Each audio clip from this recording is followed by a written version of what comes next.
I woke to smoke filling my bedroom at 2:43 a.m. Racing to my window, I discovered fresh nails driven through the frame into the wall. My parents' voices drifted from downstairs, calm and unhurried. I pounded on the glass as flames licked under my door. Through the smoke, I saw my father's truck blocking the driveway, positioned perfectly to prevent fire trucks from reaching the house. My mother's garden hose lay cut in pieces across the lawn. 3 weeks before that terrifying night, everything in my life changed with a single piece of misdelivered mail. I was sorting through the day's delivery when I noticed an envelope from Protective Life Insurance Company addressed to my parents, Catherine and Thomas Walsh. The corner was torn and curiosity got the better of me. Inside was a policy document that made my blood run cold. A $1 million life insurance policy with my name on it, Vane Walsh, taken out when I turned 18. I was 26 now, which meant they'd been paying premiums for 8 years without ever mentioning it. The beneficiaries were listed clearly Catherine Walsh and Thomas Walsh, with a special clause highlighted in yellow marker, indicating double payout for accidental death. My hands trembled as I photographed every page with my phone. This wasn't normal. Parents didn't secretly insure their adult children for such massive amounts. The monthly premium was $800, a significant sum for my parents, who constantly complained about money. That evening at dinner, I decided to confront them. My mother was serving her famous pot roast, my father reading his tablet at the table like always. I placed the envelope between them. "This came today," I said, watching their faces carefully. My mother's fork paused midway to her mouth. My father's jaw tightened almost imperceptibly. They exchanged a quick glance before my mother set down her fork with practiced calm. "Oh, it's just prudent financial planning, sweetheart." Catherine said, her voice honey-sweet as always. "All responsible parents do this." $1 million, I pressed, with double indemnity for accidental death. Thomas folded his tablet cover with deliberate slowness. "Insurance is about preparing for worst-case scenarios, Vane. Would you rather we be financially ruined if something happened to you? But you never told me about it." "Because young people worry unnecessarily about these things," my mother interjected. "We didn't want to burden you with morbid thoughts." Their explanations sounded rehearsed. I noticed how my mother's fingers drummed against the table her tell when she was nervous. My father kept glancing at the policy document like he wanted to snatch it away. "How can you even afford $800 a month?" I asked. "We manage," Thomas said curtly. "Your mother's very good with budgets." The conversation ended there, but I couldn't shake the feeling that something was terribly wrong. That night, I heard them talking in hushed tones through my bedroom wall. I pressed my ear against it, catching fragments. "She knows too much now," my mother's voice. "We stick to the timeline," my father responded. "Nothing changes." I started documenting everything after that. I downloaded a voice recording app, keeping my phone hidden in my pocket during conversations. Their behavior shifted subtly. They began asking strange questions about my health, whether I'd been sleeping well, if I ever took anything to help me sleep. "You look tired, honey," my mother would say, studying my face with unusual intensity. "Maybe you should try some melatonin. I bought some at the pharmacy." "I sleep fine." I'd respond, though, in truth I'd barely slept since finding that policy. My father suddenly became interested in my work schedule at the marketing firm downtown.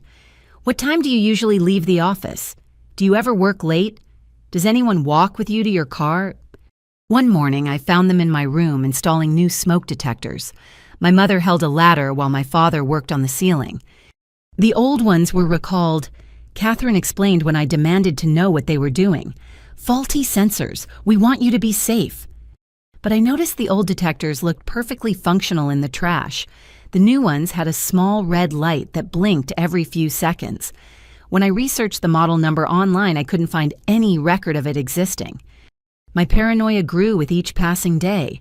I started taking photos of everything: my room, my car, even my food before eating it. I backed up everything to a cloud account they didn't know about using a friend's email address. A week after the insurance discovery, my mother suggested I get a checkup. "When was your last physical sweetheart? It's important to stay on top of your health." I'm fine, I insisted. But you've been looking pale, and you barely touched dinner last night. I'd stopped eating their cooking, claiming I was trying a new diet. In reality, I'd been buying my own food-keeping protein bars and sealed water bottles hidden in my room. The house felt different now, like a cage, slowly tightening around me. Every creak in the night made me bolt upright. Every concerned look from my parents felt like a threat. I started researching accidental death statistics, finding that house fires were one of the most common causes. 3 days before the fire, my father brought home a space heater, claiming my room seemed cold. I refused it, saying I preferred blankets. His face darkened in a way I'd never seen before. "We're just trying to take care of you, Vane," he said, his voice carrying an edge that made my skin crawl. I knew then that whatever they were planning was coming soon. I just didn't know how soon or how thoroughly they'd prepared for it. 2 weeks before the fire, a certified letter arrived that would accelerate my parents' timeline in ways I couldn't have imagined. I was homesick from work with a genuine cold when the doorbell rang. The postal worker required a signature, and since my parents were both at work, I signed for it myself. The return address was from Hartley & Associates estate planning attorneys in Burlington, Vermont. The letter was addressed to me specifically, not the household. My hands shook as I opened it in the privacy of my room. "Dear Ms. Vane Walsh," it began. "We regret to inform you of the passing of your grandmother, Eleanor Marie Fitzgerald, on October 15th. As specified in her last will and testament, you are the sole beneficiary of her entire estate." I had to read it 3 times before the words sank in. My grandmother, Eleanor, who my parents told me died when I was 16, had actually been alive all these years. The letter detailed an estate worth approximately $3 million, including a house in Vermont investment accounts and a collection of valuable antiques. The most shocking part came in the second paragraph. Mrs. Fitzgerald's will specifically states that under no circumstances are Catherine Walsh or Thomas Walsh to receive any portion of this inheritance, citing past transgressions and unforgivable actions as her reasoning. A sticky note was attached to the second page, written in shaky handwriting. "My dear Vane, I'm sorry for the years of silence. Your parents told me you wanted nothing to do with me, but I never believed them. I've waited, hoping you'd reach out. Since that day never came, I'm ensuring you'll have the freedom I couldn't give you in life. Use this well. Question everything. Love, Grandma Eleanor." I was still processing this revelation when I heard a car in the driveway. My parents were home early. I quickly hid the letter under my mattress, but I wasn't fast enough. They must have seen the certified mail slip in the mailbox.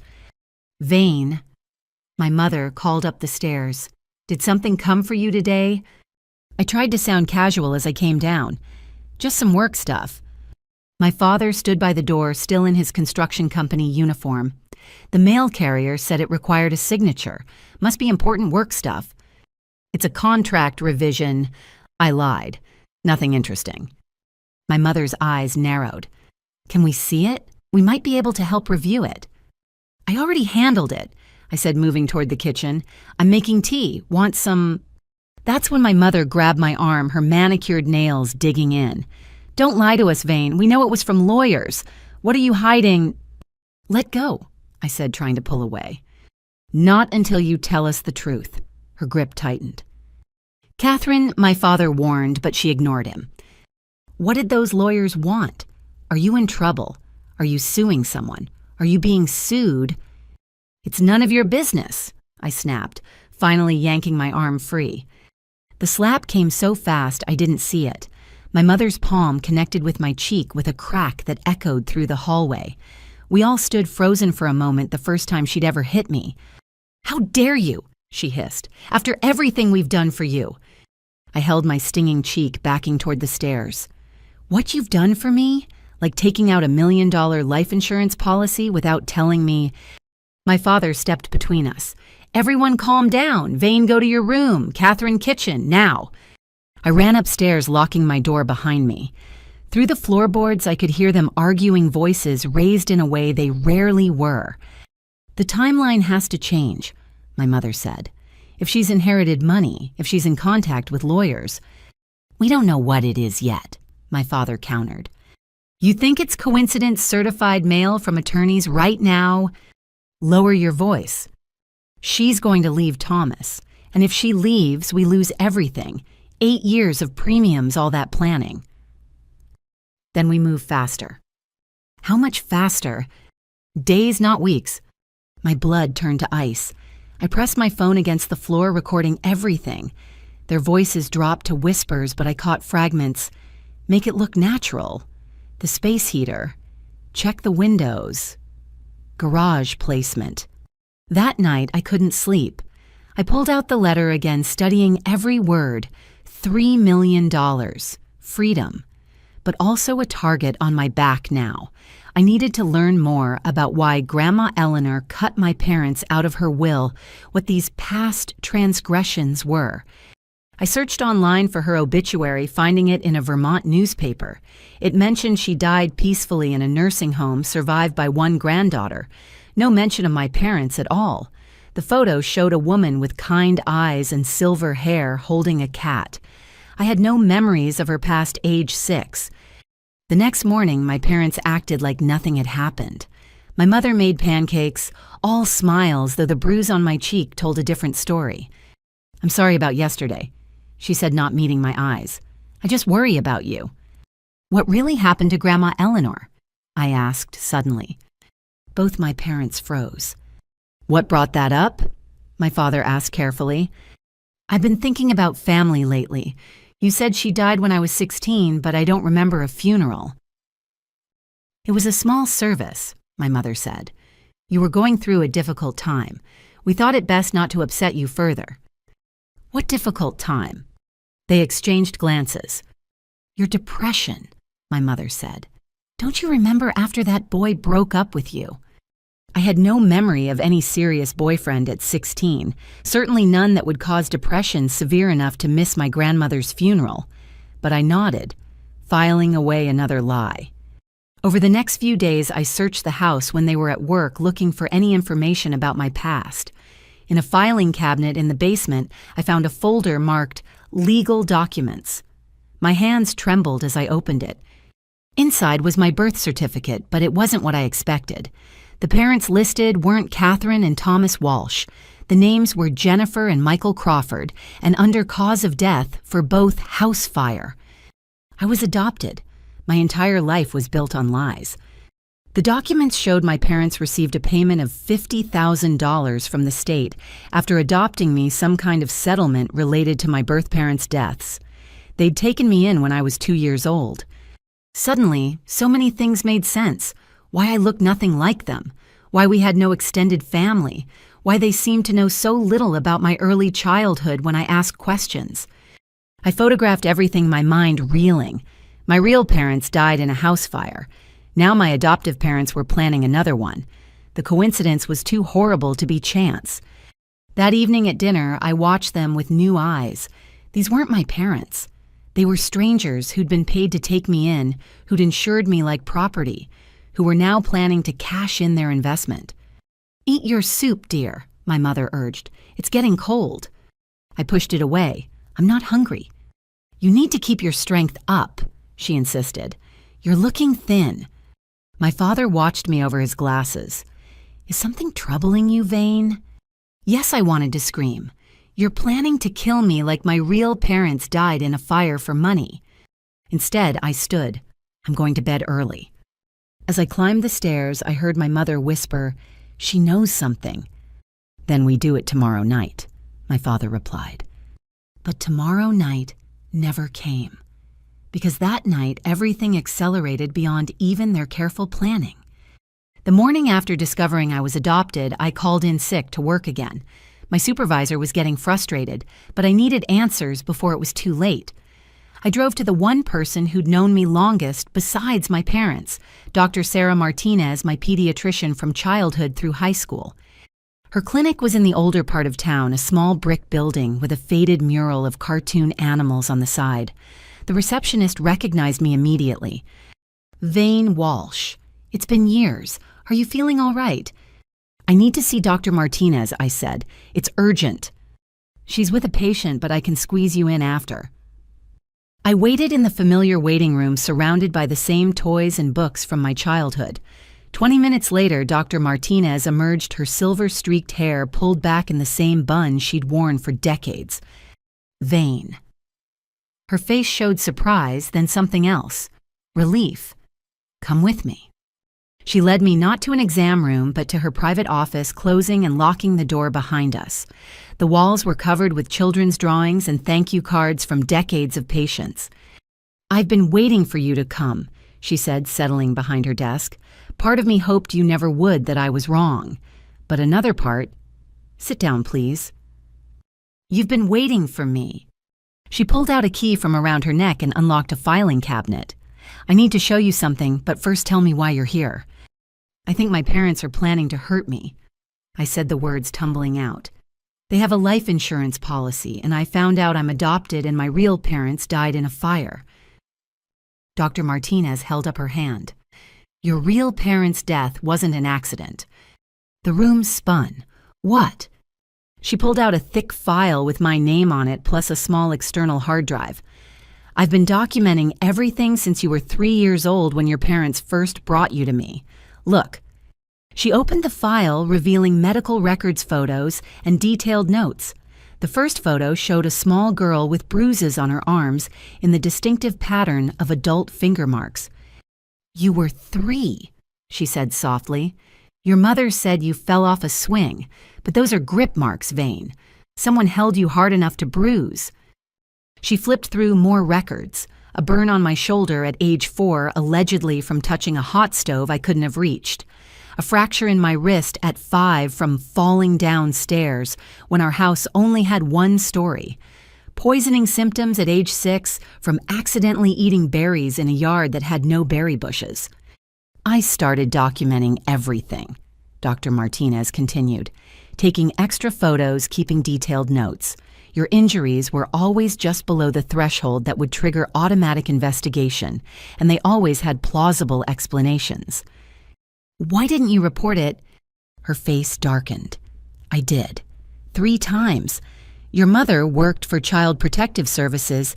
Did you know that every report I filed disappeared? The first time she came to my office and explained how mistaken I was, how devoted they were to you. The second time, I received notice that I was under investigation for insurance fraud. The charges were dropped, but the message was clear." She plugged in the hard drive and turned her computer screen toward me. "The third time, I was smarter. I installed security cameras in my exam rooms, completely legal for medical documentation. Watch this." The grainy footage showed a younger me, maybe 8 years old, sitting on the exam table with a clearly broken finger. My parents stood on either side. "Now remember, sweetheart." My mother's voice came through the speakers. "You tripped over Daddy's tools in the garage. You put your hand out to catch yourself." "But Mommy, you said not to lie," young me protested. My father gripped my shoulder. "This isn't lying. Sometimes we remember things wrong. You tripped over tools. Say it." "I tripped over tools," I repeated in a small voice. "And how did Daddy's tools get in the middle of the garage floor?" my mother prompted. "Because I was playing and knocked them over when I wasn't supposed to be there." "Good girl. And what happens if you tell the story wrong?" Young me's voice dropped to a whisper. "The bad people take me away forever." Dr. Martinez paused the video. I felt sick watching my younger self parrot their lies. "There are hours of footage like this," she said. "They coached you before every visit, threatened you with being taken away, made you believe you were clumsy and accident-prone." She showed me more videos, more injuries, more coaching sessions. The pattern was undeniable. These weren't accidents or discipline gone too far. This was systematic, calculated abuse designed to stay just under the radar. 6 months ago. Dr. Martinez continued, "Your mother came to see me, not for medical reasons. She wanted to know about drug interactions, specifically which combinations could cause heart failure without leaving obvious traces. She said she was writing a mystery novel." Oh, God. I gave her false information, harmless combinations. But Vane, she also asked other doctors. Dr. Patel told me she asked him about insulin overdoses. Dr. Kim said she inquired about antifreeze poisoning, claiming she was concerned about pets accidentally ingesting it. My hands shook as she handed me a USB drive. Everything's on here. Medical records, videos, my personal notes, correspondence with other doctors. I've been waiting, hoping you'd come before they killed me. She nodded grimly. Your case haunted me. The systematic nature of it, the patience. Most abusers escalate quickly, but your parents played a long game. I think they've done this before. My real parents, I whispered. You said their death wasn't an accident. I spoke with the fire investigator from that case years ago off the record. He always suspected arson but couldn't prove it. The fire started in multiple locations simultaneously, no accelerant found, but the pattern suggested someone who knew exactly how to make it look electrical. Your adoptive father worked construction in that area at the time. They killed my parents to get me. The state paid them to take you in. Traumatized toddler, no living relatives found sympathetic case. $50,000 plus monthly subsidies until you turned 18. Then they took out the life insurance. Everything clicked into place with horrible clarity. They'd murdered my parents, taken me for the money, spent years establishing a pattern of accidents, and now planned to complete their investment with my death. Dr. Martinez leaned forward. I've connected you with someone who can help. Her name is Detective Maria Rodriguez. She specializes in cases like this. But Vane, you need to be careful. If they sense you're about to expose them, they'll accelerate their timeline. I thought of last night's overheard conversation. They already have. They're planning something in the next day or two. Then you need to leave tonight. I can't. If I run, they'll know I'm onto them. They might disappear, do this to someone else. I gripped the USB drive. I need them to think everything's normal while I get this evidence to police. Dr. Martinez wrote down a number. This is my personal cell. Call me the moment anything feels wrong. And Vane. That hidden phone you're recording on Smart Girl. Keep recording everything. As I left her office, she hugged me, something she'd never done when I was a patient. I'm sorry, she whispered. I should have fought harder. You documented everything. You saved evidence for over 20 years. That's fighting. Driving home, I noticed a missed call from Jessica, my nurse friend from college. She was the only person I'd told about finding the insurance policy. I called her back. Vane, thank God. Listen, I did some digging about those symptoms you asked about. The combination of medications your mom was asking about. It's textbook poisoning. Meet me tonight and I'll explain everything. Okay, the coffee shop on 5th Street, 8 o'clock. Perfect. And Vane, bring those tea samples you mentioned. I have a test kit. That evening, I pretended everything was normal. I ate dinner with my parents, even drank half the tea my mother gave me when she watched spitting it back into the cup when she looked away. The plant I'd been pouring it into was now completely brown. Feeling better, sweetheart? My mother asked, studying my face. Much better, just tired. We'll get some rest. Tomorrow's a big day. Why, what's tomorrow? My parents exchanged glances. Nothing special, my father said. Just meant it's Friday, end of the work week. But I saw my mother touch the bruise on my cheek from where she'd slapped me, saw the calculation in her eyes. Tomorrow. They were planning it for tomorrow. I had less than 24 hours to stop them. I returned home from Dr. Martinez's office to find my father's construction van in the driveway alongside a locksmith's truck. My stomach dropped as I parked on the street, watching two men carry my bedroom door down the stairs. What's going on? I called out, forcing normalcy into my voice. My father emerged from the house, wiping his hands on his jeans. Security upgrade, sweetheart. There have been break-ins in the neighborhood. Break-ins. I hadn't heard of any, and I religiously checked the local crime reports now. 3 houses in the past month, my mother said, appearing in the doorway. The Johnsons, the Lees, and that new couple on Maple Street. We can't be too careful. The locksmith installed my new bedroom door as I watched helplessly. It was solid wood, no glass panel like the old one, with a commercial-grade lock, the kind that locked from the outside. This seems excessive, I said, running my hand along the frame. It's for your safety, my mother insisted. You're alone up there at the end of the hall. If someone broke in downstairs, you could lock yourself in until help arrived. But the lock was installed backward. Anyone could lock me in from the hallway. I bit my tongue, not wanting to reveal I'd noticed. That afternoon, while my parents supervised the installation of security cameras throughout the house, I texted Jessica about our meeting. Her response came quickly. "Can't wait to see you. This is important." My father appeared in my doorway. "Who are you texting?" "Work stuff," I lied, slipping my phone into my pocket.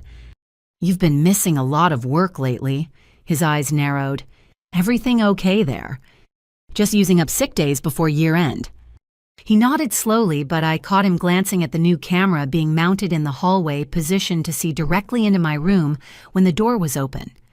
By evening, our house had transformed into a high-tech prison. Cameras covered every entrance hallway and common area. A new security panel glowed by the front door, and my father made a show of setting the code. 4578, he said loudly. "Easy to remember, but don't share it with anyone, Vane?" "Of course not." My mother emerged from the kitchen with a steaming mug. "I made you special tea, chamomile with honey for your throat." I accepted it, noting her watchful gaze. The liquid smelled normal, but I'd learned not to trust anything from her hands.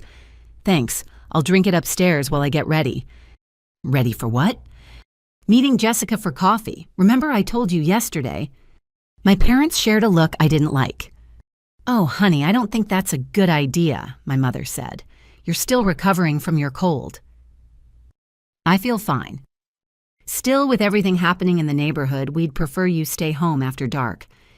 It's barely 6 o'clock." My father stepped closer, his construction worker frame blocking the doorway. "Your mother's right. It's not safe out there." "Then I'll have Jessica come here." "We're having the carpets cleaned tomorrow," my mother said quickly. "The house needs to be clear of visitors for the chemicals to settle properly. Very toxic if disturbed."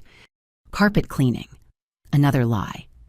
I nodded as if I believed them, then headed upstairs with my tea.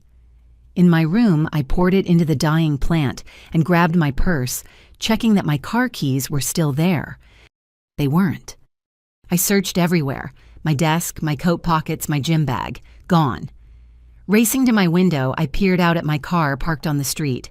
Still there, but useless without keys. Looking for these... My mother stood in my doorway dangling my keychain. "I need those." "No, you need rest. We'll keep these safe downstairs." "You can't just take my keys." Her face hardened. "We're your parents. We can do whatever necessary to protect you."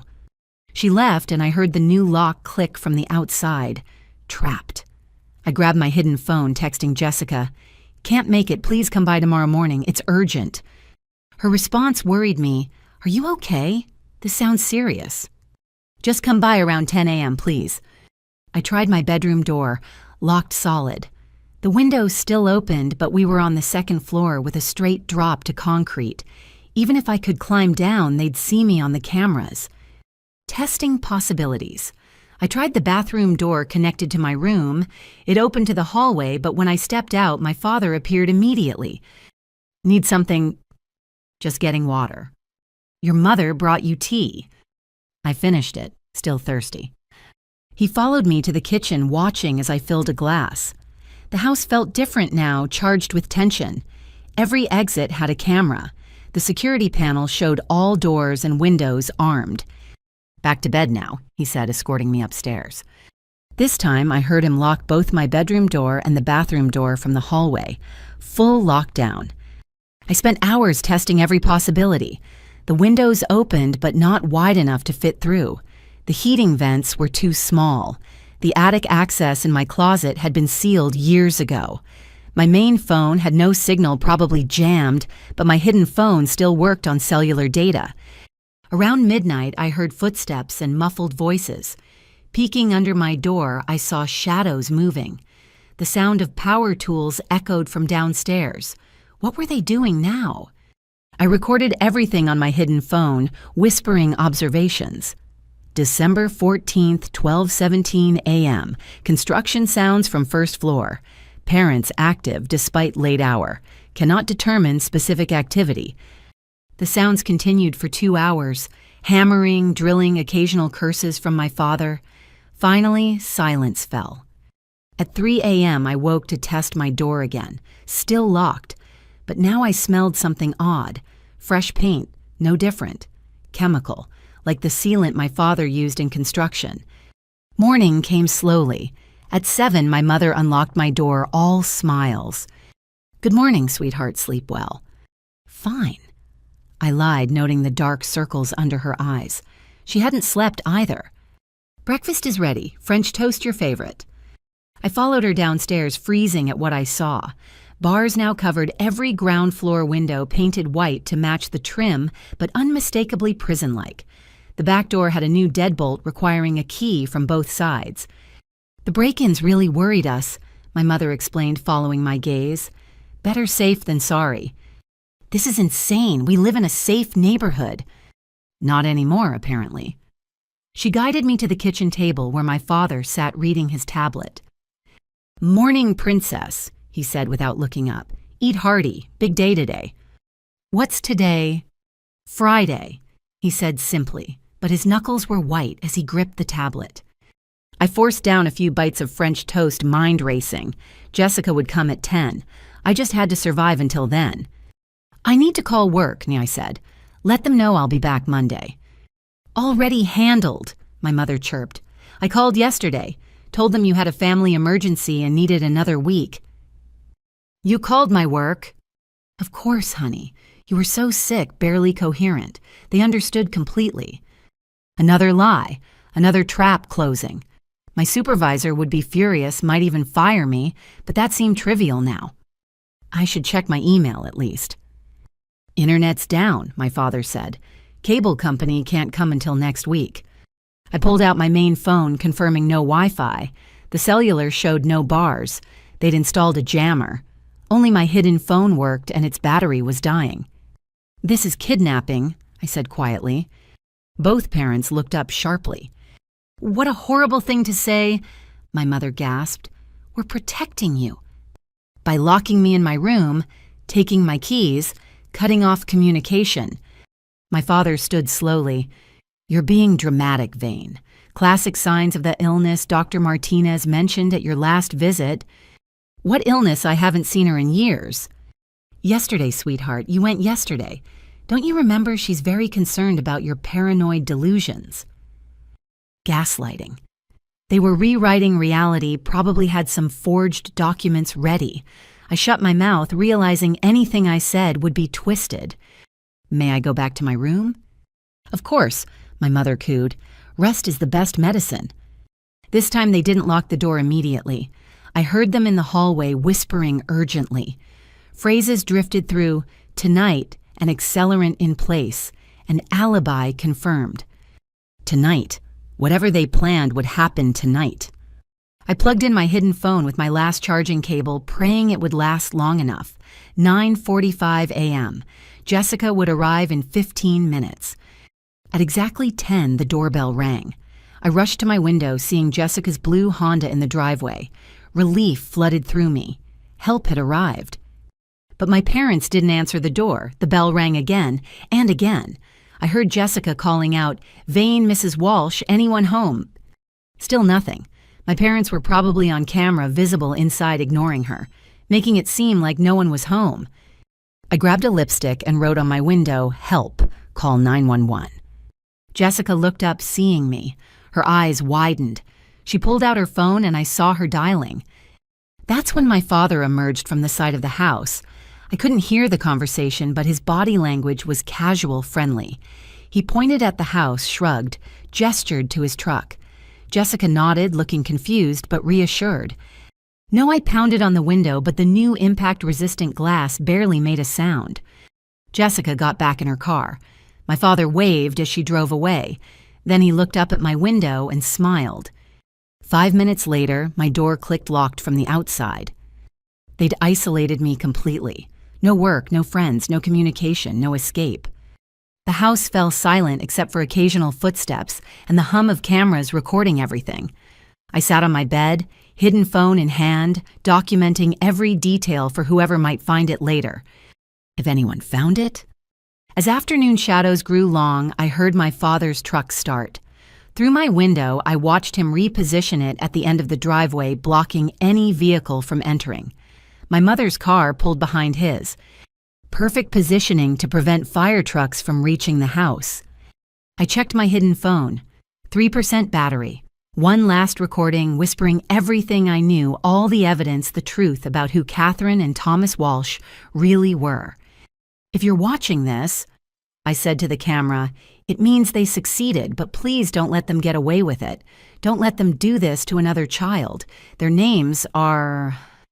The phone died mid-sentence. Outside my window, the sun set on what my parents planned to be my last day alive. The evening started like any other in our house of horrors, with my mother's knock on my bedroom door at 6:30 sharp. She entered carrying a dinner tray, her smile as perfect as always. "Beef stew tonight," she announced, setting the tray on my desk, "and I made your favorite chamomile tea with local honey." I stared at the steaming mug, remembering the plant I'd been feeding my nightly tea to. Its leaves had progressed from brown to black, curling in on themselves like dying spiders. "Thanks," I managed, picking up the spoon. She sat on my bed, watching expectantly. This was new. Usually she left the tray and went downstairs. "Aren't you eating?" I asked. "Your father and I already ate. We wanted to make sure you got yours while it's hot." She gestured to the tea.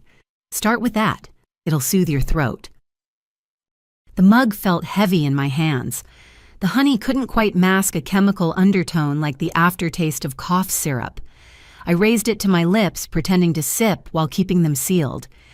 "More," my mother urged. "It works best when you drink it quickly." I fake swallowed, then set the mug down. "Still too hot." Her jaw tightened almost imperceptibly. "It's the perfect temperature, Vane. I tested it myself." My tongue's sensitive today. We sat in tense silence as I picked at the stew, taking small bites that I could easily pocket in my cheek when she looked away. The meat tasted normal, but I couldn't risk it. "You know," she said conversationally, "antifreeze has such an interesting history. Did you know it was discovered by accident? A French chemist was trying to create a different compound entirely." My blood chilled. "That's random." "Oh, I've been researching it for the mystery novel I'm writing. The protagonist uses it to poison her cheating husband. Fascinating how it metabolizes in the body. First it seems like flu symptoms, then organ failure sets in." She was telling me exactly how she planned to kill me. "Sounds dark," I managed. "The best mysteries are. Drink your tea before it gets cold." I lifted the mug again, tilting it against closed lips. A drop touched my tongue, sweet and wrong. I forced myself not to gag. "All of it," she insisted. "I will. Could I have some privacy to eat?" "I'll wait." This was it. The standoff. I couldn't fake drink an entire mug under her watchful eyes. "Think, Vane. Think." "Actually," I said, standing suddenly, "I need to use the bathroom first." "After you finish your tea."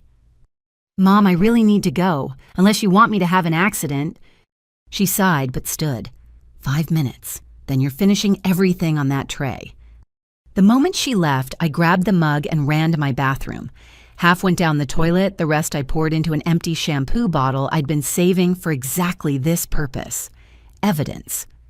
I refilled the mug halfway with water from the tap, swishing it to distribute any remaining residue. Back at my desk, I took a real sip of the diluted mixture. Even watered down, it tasted wrong. My stomach cramped immediately. When my mother returned, I showed her the half-empty mug. "See, drinking it." "Finish it." I drained the diluted remains, fighting nausea. She watched every swallow, then checked the empty mug. "Good girl. Now eat your stew while I clean up downstairs." The moment she left, I rushed to the bathroom and forced myself to throw up as quietly as possible. Better to get out whatever I'd ingested than let it work through my system. My hands shook as I rinsed my mouth, noticing a strange numbness on my tongue. Within an hour, the real symptoms started. Dizziness came first, making the room spin lazily. Then the sweating soaking through my pajamas. My heart raced, skipping beats. This was from diluted tea. What would the full dose have done? I lay on my bathroom floor, pressing my face against the cool tile. Through the fog of sickness, I heard voices drifting up from downstairs. My mother on the phone, probably. Yes, she's been ill for days now. No, we haven't taken her to the hospital yet. We thought it was just flu. Yes, those symptoms exactly. Establishing the narrative. When I died, they'd tell everyone I'd been sick for days. They'd probably already called my work with updates about my deteriorating condition. I crawled to my hidden phone, grateful I'd found another charger in an old purse. 7% battery, enough for one call. Jessica answered on the second ring. Vane, I came by today, but your dad said you were at a specialist appointment. Listen, I whispered, throat raw from vomiting. Testing the tea. Need you to come get it. Evidence. What, you sound terrible. Poisoned, parents, antifreeze in tea. Oh my God, I'm calling 911. No, they'll intercept. Come tomorrow morning. Tell them you're returning something borrowed. I'll drop the sample out window. Vane, if you're being poisoned, please trust me. Have test kit ready. Always carry one in my car. Perks of being a nurse. But Vane, this is serious. Ethylene glycol poisoning can cause permanent damage. How long? What? How long before permanent damage? A pause. Depends on the dose. Hours to days. Are you vomiting? Yes. Good, that helps. Drink water, lots of it. Flush your system. I'm coming now. No, they're watching. Tomorrow, 10 a.m. Vane. Promise me. If something happens tonight, tell police about the tea. Nothing's going to happen. I'll be there at 10 sharp. I hung up and curled on the bathroom floor, sipping water from the tap whenever I could manage it. Hours passed in a haze of cramping and dizziness. Sometimes I heard footsteps outside my door, pausing, listening. Around midnight, the symptoms began to ease. Either the dose was smaller than intended, or my body was fighting it off. I managed to sit up, head still, spinning, but less violently. That's when I heard my mother's voice through the air vent talking to someone on speakerphone. The first attempt didn't take, she said. She's showing symptoms, but not progressing as expected. Double the dose tomorrow, a male voice suggested. Not my father, someone else. Too risky. The medical examiner will test for it now that it's in her system. Then switch methods. You have alternatives prepared? Of course. Thomas has the accelerant in place. We just need to ensure she's incapacitated when it starts. And your alibis? Anniversary dinner at Chez Laurent. 7:30 reservation confirmed yesterday. Will be seen by dozens of people. Good. The policy pays out in full. Double indemnity for accidental death. $2 million. My commission remains 20%, as agreed. Commission. Someone else was involved taking a cut. How many people were in on this? The call ended. I lay back down, mind racing through what I'd learned. They had a backup plan involving fire and accelerant. Tomorrow night, while they established an alibi at a restaurant. But I'd survived their first attempt, and in 8 hours, Jessica would arrive with help. I just had to make it through the night. The darkness outside my window seemed endless. Every creak of the house made me tense. Were they coming to check on me? Force more poison down my throat, I wedged a chair under my doorknob, knowing it wouldn't stop them, but might buy me seconds to react. By 4 a.m. exhaustion overtook fear. I dozed fitfully on the bathroom floor, waking every few minutes to sip water and check the time. My body ached, but the worst had passed. The poisoning failed. Dawn came slowly, painting my walls gray, then gold. I'd survived the night. 6 more hours until Jessica arrived. I gathered the shampoo bottle with the tea sample, wrapping it in a plastic bag from my trash can. This was evidence that could convict them, proof of attempted murder. At 7, my mother knocked. Vane, how are you feeling? I stayed silent, feigning sleep. The lock clicked. She entered with another tray. Through slitted eyes, I watched her set it on my desk, then approach my bed. Her hand touched my forehead, checking for fever. I forced myself not to flinch. Still warm, she murmured. Poor thing. She left, locking the door again. The new tray held toast orange juice and another mug of tea. I didn't touch any of it. 8:30, 90 minutes until Jessica. 9 o'clock, my father's footsteps in the hall. 9:30, a car in the driveway.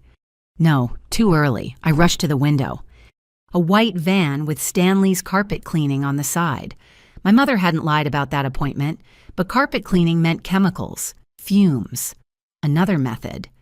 The crew unloaded equipment as my parents supervised. Industrial machines, hoses, tanks of cleaning solution. My father pointed to various rooms giving instructions. 9:45. I positioned myself by the window with the evidence bag watching for Jessica's Honda. The carpet cleaners worked downstairs, their machines roaring. The chemical smell grew stronger, seeping under my door. 9:55. Movement on the street, but not Jessica's car. A police cruiser driving slowly past. It didn't stop. 10 o'clock. No Honda, no Jessica. 10:05. Still nothing. My phone buzzed with a text from an unknown number. This is Jessica's mom. She was in an accident last night. She's at St. Mary's Hospital in critical condition. Her car went off the road into a tree. The phone slipped from numb fingers. No accident. They'd killed her, or tried to. My only ally silenced. I was completely alone. At 10:15, my mother appeared at my door with a paper mask. The fumes are pretty strong, sweetie. Wear this. I took it numbly. The mask smelled like chloroform.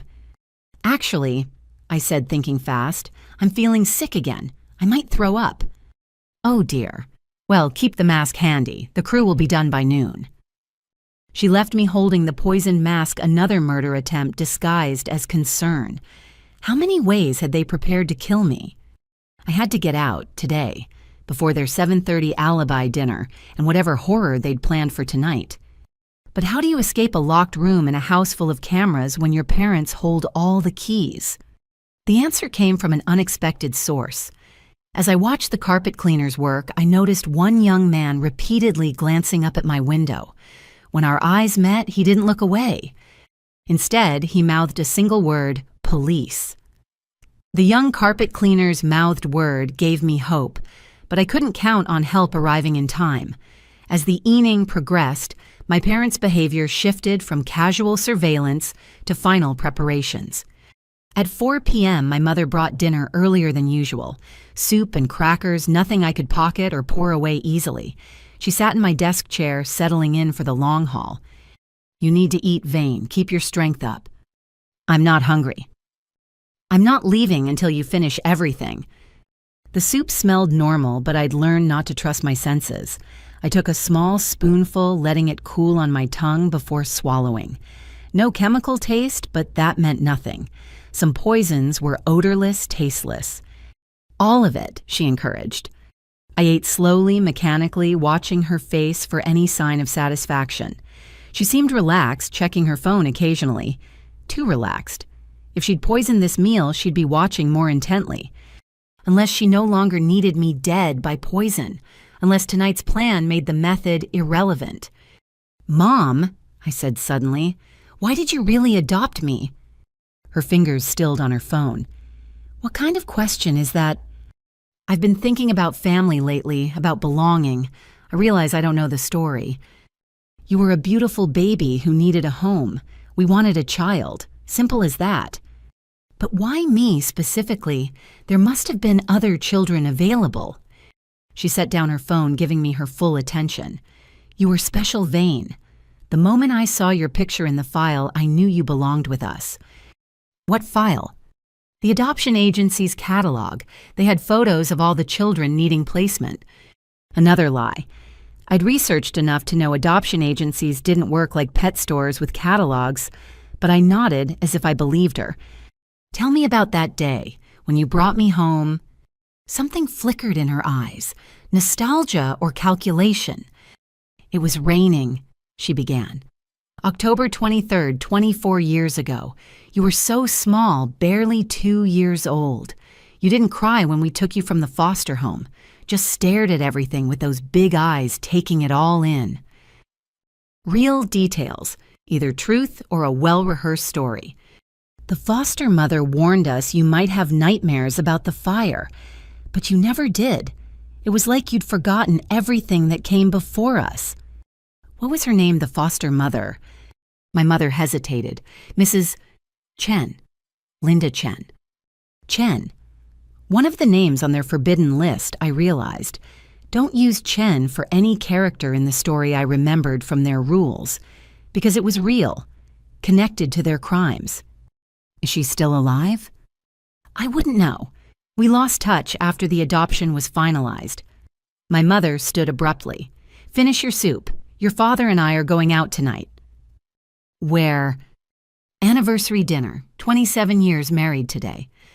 But their anniversary was in June. I'd celebrated it with them for over 2 decades. This was December.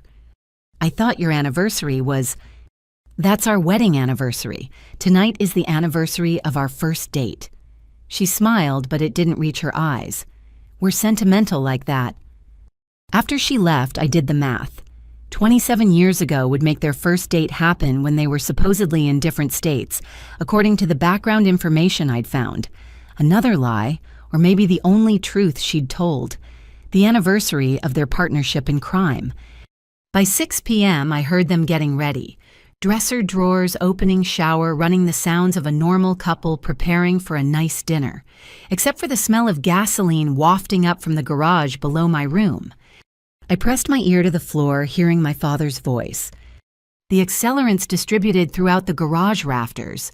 It'll look like oily rags spontaneously combusted. Classic accident. And the timing mechanism, my mother asked.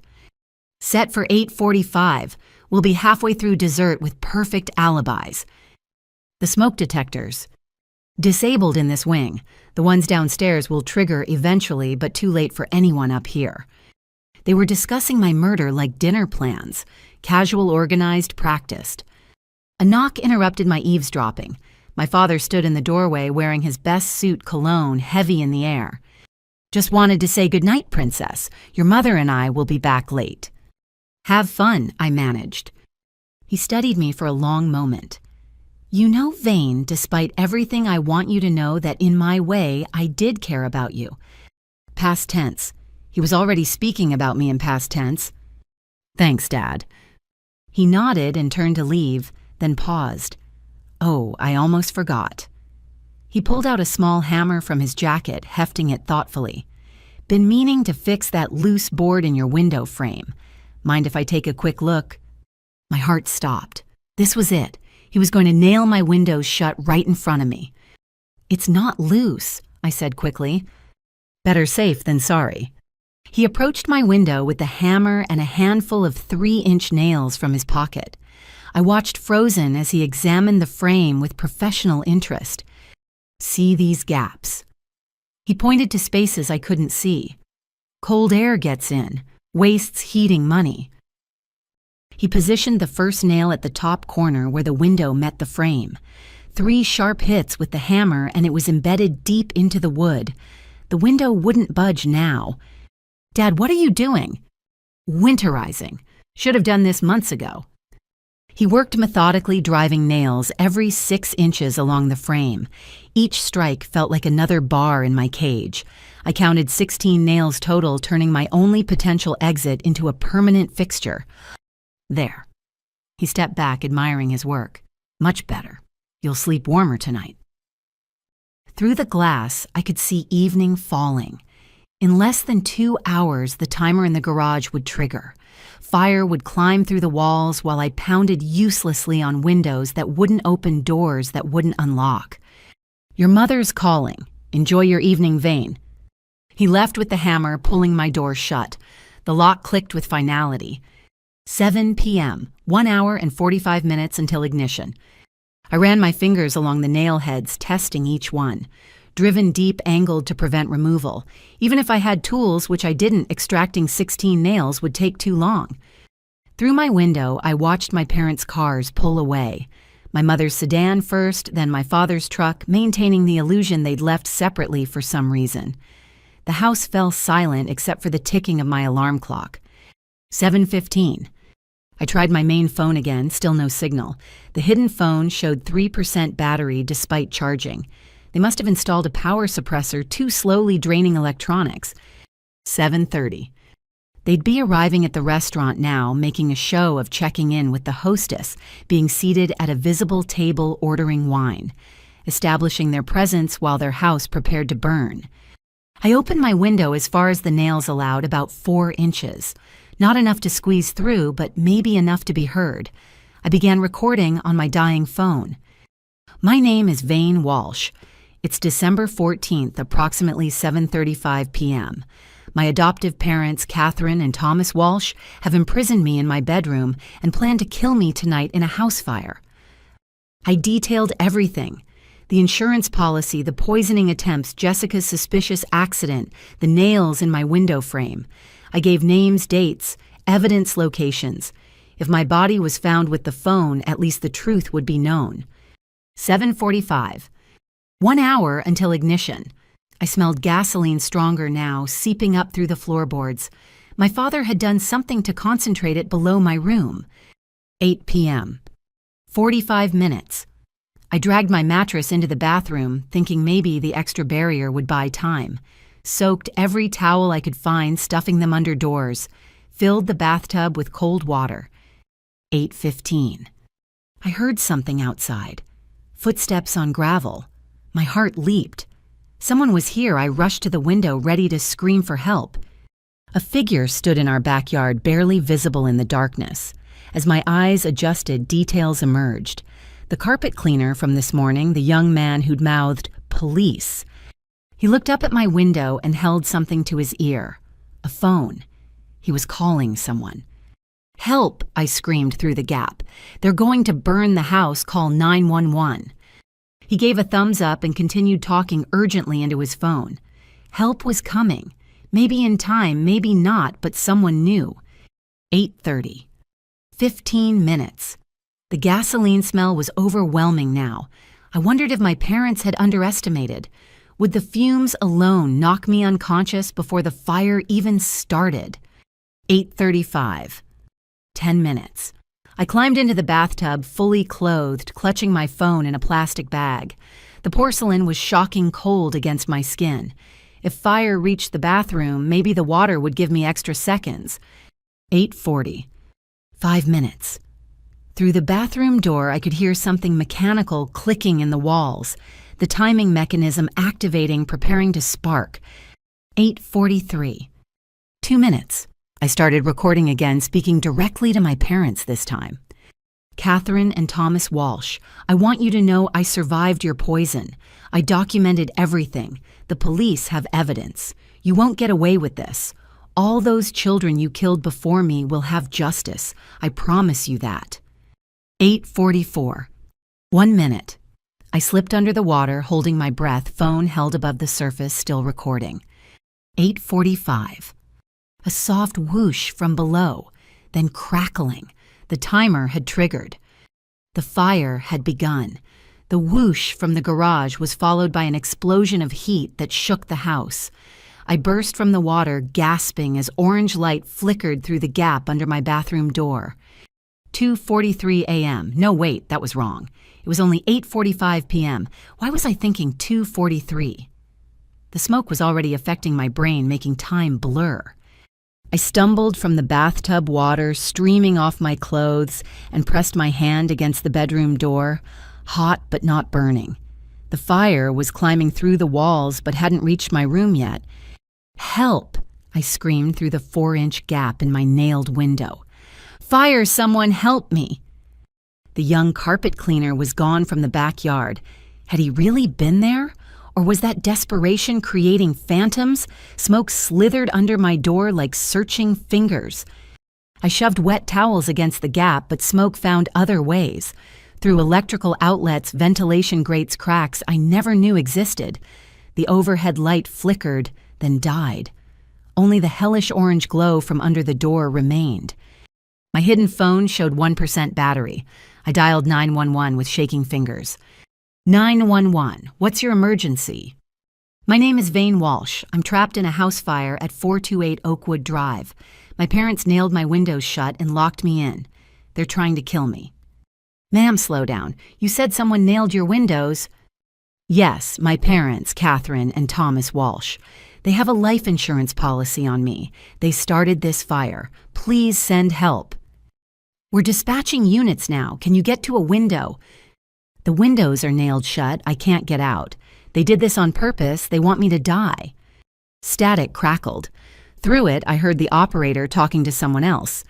"She says her windows are nailed shut. Possible domestic situation. Please hurry. The smoke is getting thick." My phone died mid-sentence. No more calls, no more evidence gathering, just me and the growing fire. The smoke thickened, turning from wispy gray to solid black. My eyes streamed tears as I retreated to the bathroom, slamming the door. The small room felt like a trap within a trap. I soaked a washcloth and held it over my nose and mouth, remembering something from a fire safety class. Stay low where the air was cleaner. But in a second-floor room with no escape, staying low only delayed the inevitable. Through the bathroom's frosted window, I saw lights. Neighbors emerging from houses, pointing at smoke billowing from our garage. Someone ran toward us with a garden hose, then stopped, realizing the futility. "Up here." I pounded on the glass. "I'm trapped up here."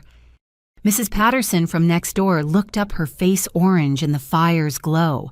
Her mouth opened in shock, and she turned, shouting to others. More neighbors gathered, all looking up at my prison window. The bedroom door exploded inward with a sound like thunder. Fire roared through, a living thing seeking oxygen. The heat hit like a physical force, driving me back against the bathroom wall. Time fragmented. I was simultaneously in the bathtub, at the window, on the floor. The smoke made everything dreamlike. Through the chaos, one thought persisted: the attic. My closet connected to an attic access panel painted shut years ago. If I could break through, maybe reach a different part of the house, maybe find breathable air. I charged through the bathroom into my burning bedroom. The heat was incredible, like opening an oven door. Flames crawled up walls across the ceiling, consuming posters and pictures I'd looked at every day for 24 years. The closet doorway flickered with heat shimmer. I dropped to my knees, crawling below the worst smoke. My clothes were still wet from the bathtub, offering seconds of protection. Inside the closet, I stood on wobbling legs and punched upward at the painted-over panel. Pain shot through my knuckles, but the panel didn't budge. I grabbed a shoe and hammered at it, paint chips raining down. The panel cracked. Another hit, and it split. I punched through the opening, splinters tearing my hands. The attic above was dark, but dark meant no fire. Yet. Behind me, something crashed. My bed collapsing, or the dresser. The fire's roar sounded like a monster feeding. I hauled myself up through the jagged opening skin, scraping on broken wood. The attic was an oven, superheated air from below, rising to collect in the peaked space. But it wasn't actively burning. I crawled across planks laid over insulation, guided by the faint light of fire showing through cracks. Every breath hurt. Every movement took enormous effort. The house groaned beneath me, structure weakening. How long before the whole thing collapsed? I reached what felt like the far end of the attic above my parents' bedroom. No access panel here, but the floorboards were already warm. Soon this would burn too. Through a gap in the boards, I saw my parents' room below, empty as expected. Their window would open, their door wouldn't be locked. If I could get down there? I stomped on the boards. They creaked but held. I jumped, putting my full weight into it. A crack appeared. Another jump, and my foot went through plaster and wood, giving way. The hole widened as I fell, landing hard on my parents' bed. Pain shot up my ankle, but I could move. Their bedroom door stood open, hallway beyond, flickering with reflected fire. But their window opened easily. No nails, no locks. Cool night air rushed in like salvation. I stuck my head out, gasping clean oxygen. "She's here," someone shouted below. "West side window." Fire trucks were arriving, having pushed past my father's strategically placed vehicle. Neighbors pointed up at me. Red and white lights painted the scene in flashing colors. I climbed onto the windowsill, looking down at a 15-foot drop to landscaping rocks. Not ideal, but better than burning. The fire hadn't reached this room yet, but smoke poured through the doorway. A firefighter appeared below with a ladder extending it toward me. "Stay there, don't jump!" The ladder rose with agonizing slowness. Behind me, something exploded in the hallway. The fire had found something volatile, accelerating its spread. The ladder touched the sill just as flames entered the bedroom. I didn't wait for instructions, swinging my legs out and finding the rungs. The firefighter below guided my feet as I descended smoke, billowing from the window above. Halfway down, my injured ankle gave out. I slipped, caught myself, slipped again. Strong arms caught me as I fell the last few feet, lowering me to the ground. "Are you hurt? Can you walk?" "My parents," I gasped between coughs. "They did this. They nailed my windows shut." "Let's get you to the ambulance first." "No, you have to know Catherine and Thomas Walsh tried to kill me for insurance money." More hands guided me away from the burning house. I looked back to see flames shooting from my bedroom window right where I'd been trapped minutes ago. The roof began to sag. Then I saw them. My parents' car pulling up to the chaos, their faces perfectly shocked as they emerged. My mother's hand flew to her mouth. My father rushed forward as if to help, then saw me standing with the firefighters. Our eyes met across the carnival of emergency lights. His face went through several expressions in rapid succession: surprise, calculation, fear. My mother gripped his arm, whispering urgently, "That's her." I pointed, voice raw from smoke. "She tried to poison me. He nailed my windows shut." A police officer approached them. I couldn't hear the conversation over the fire's roar and emergency radio chatter, but I saw my mother's animated gestures, her finger pointing at me, shaking her head. An EMT wrapped a blanket around my shoulders, checking my vitals. "We need to get you to the hospital." "I'm not going anywhere until police take my statement." "Ma'am, smoke inhalation is serious." "They murdered my birth parents," I shouted, making everyone turn. "They've done this before." More police officers converged on the scene. One approached me, notebook ready. Another stayed with my parents, who were now separated, being questioned individually. "My name is Vane Walsh." I began, words tumbling out between coughs. "My adoptive parents tried to kill me tonight. There's evidence hidden in the house, but I have video on my phone." I patted my pockets, remembering my phone was probably melted plastic in the bathtub. But wait, through the smoke and chaos, I glimpsed something that made my heart soar.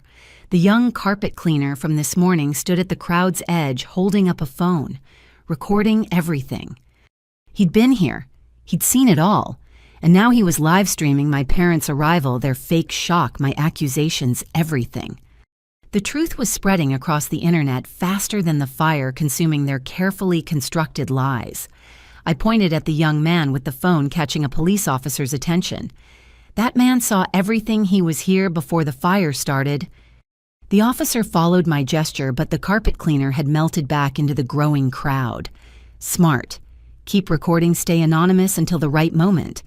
I turned back to see my parents being led to separate patrol cars, their anniversary alibi shattered by my survival. "Ma'am, we really need to get you medical attention," the EMT insisted, guiding me toward an ambulance. I climbed in, still watching the inferno that had been my prison. The roof collapsed in a shower of sparks, taking with it 24 years of staged family life, but also potentially destroying evidence of their crimes. At the hospital, doctors confirmed smoke inhalation damage and minor burns. Nothing fatal thanks to my bathroom water defense and quick escape. As they treated me, I gave statement after statement to a rotating cast of officials. The windows in my bedroom were nailed shut from the outside. I repeated to Detective Maria Rodriguez the officer Dr. Martinez had mentioned. She'd arrived within an hour of the fire, apparently already investigating my parents.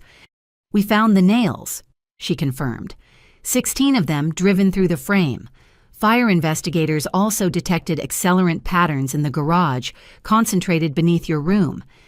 They made it look like spontaneous combustion from oily rags. Her eyebrows rose. "How did you know that?" "I heard them planning it. I've been recording conversations for weeks. I explained about my hidden phone probably destroyed in the fire, but check cloud storage under this email address. Everything should be there. She made notes rapidly. The young man from the carpet cleaning crew came forward. He's been working with us undercover for 3 days, ever since Dr. Martinez contacted us. He has extensive footage. Relief flooded through me. So you believe me? Miss Walsh, what we believe is that you're very lucky to be alive. Your parents are being held pending multiple charges. But I need you to know this is bigger than just you. The other children, the ones who died before. She nodded grimly. We're reopening 6 cold cases across 4 states. Your survival and evidence might be the key to justice for families who've waited decades for answers. They kept me overnight for observation. I couldn't sleep, jumping at every sound, every flicker of light. A nurse found me at 3 a.m. standing at my window checking for nails that weren't there. It's okay, she said gently. You're safe here. But I wouldn't feel safe until I knew the full truth. The next morning, Detective Rodriguez returned with a laptop. Your cloud storage. Everything uploaded successfully, including videos from the night of the fire. Your phone was recovered from the bathtub damaged, but our tech team extracted additional data. We spent hours reviewing my evidence. Recorded conversations about insurance policies, Poison researched the adoption papers, showing payment for taking me in. The detective's expression darkened with each revelation. This recording from December 10th. She said playing audio of my mother on the phone. She's talking to someone about commission rates, 20% of a $2 million policy. Someone else was involved.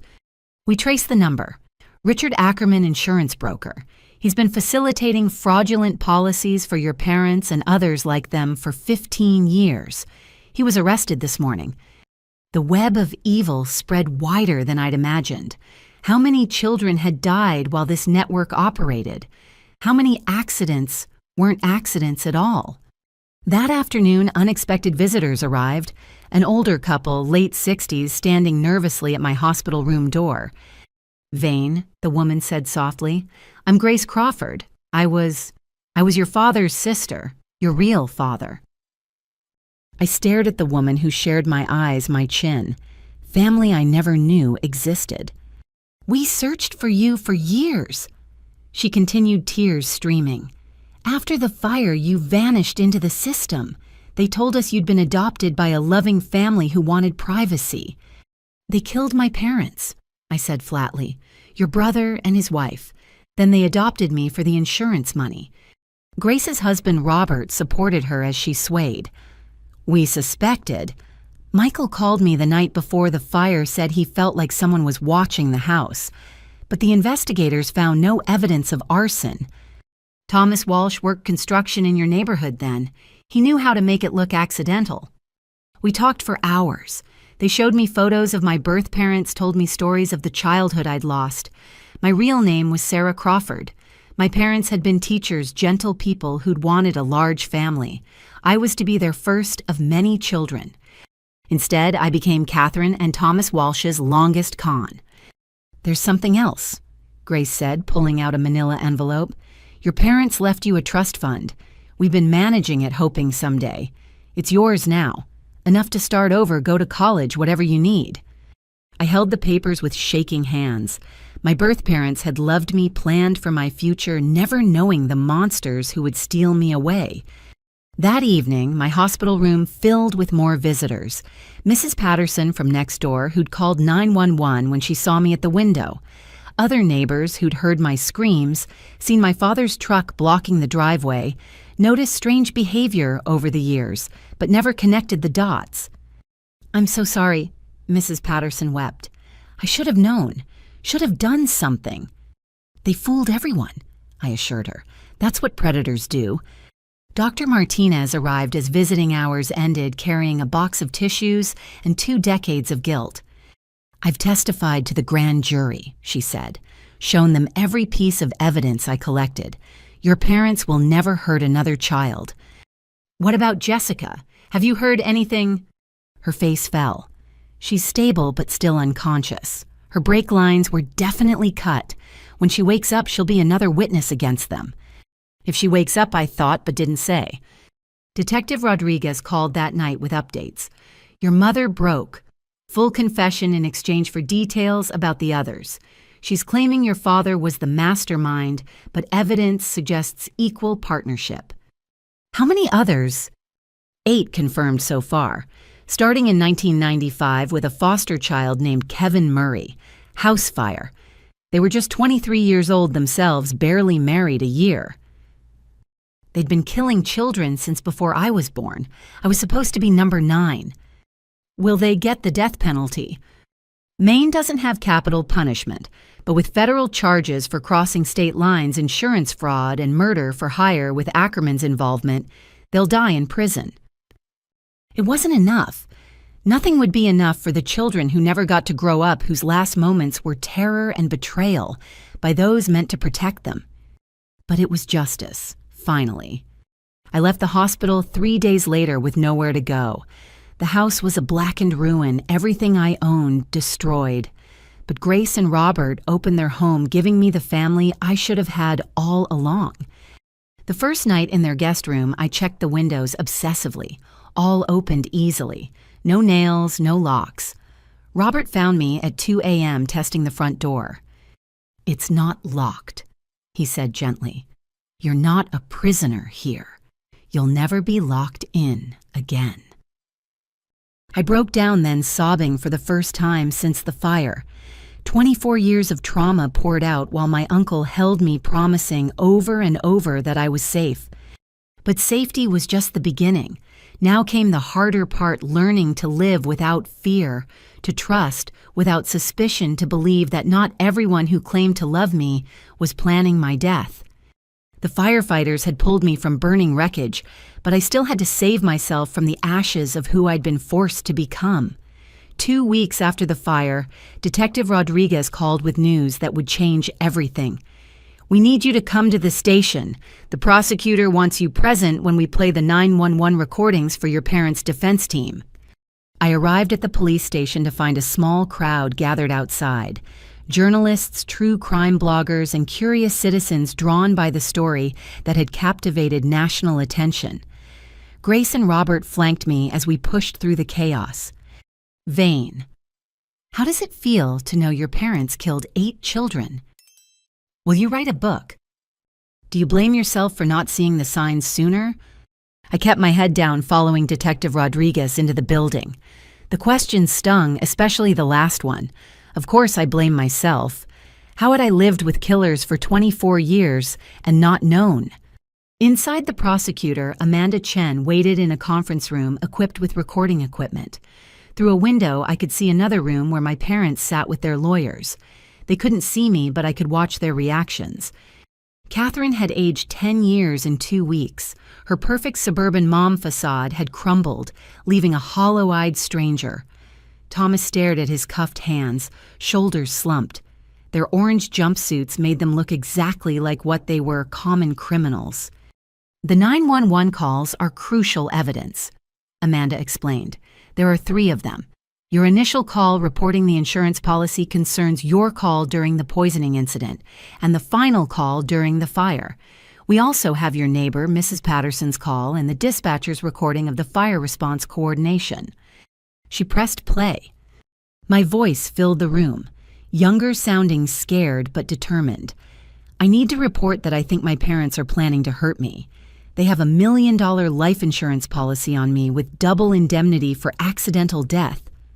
I watched Catherine's lawyer lean forward, whispering urgently. Catherine shook her head, mouthing lies over and over. The second call was harder to hear. My voice was weaker, interrupted by obvious sounds of physical distress. Please, my parents are poisoning me. Antifreeze in my tea. I have samples. Thomas shifted uncomfortably. His lawyer took furious notes. Then came the final recording, the one that had played on news channels across the country, the one that made seasoned reporters cry. My name is Vane Walsh. I'm trapped in a house fire at 428 Oakwood Drive. My parents nailed my windows shut and locked me in. They're trying to kill me. My desperate voice echoed through the speakers. In the background, the crackle of flames, the groaning of wood under assault. The windows are nailed shut. I can't get out. They did this on purpose. They want me to die. Catherine's lawyer objected to something.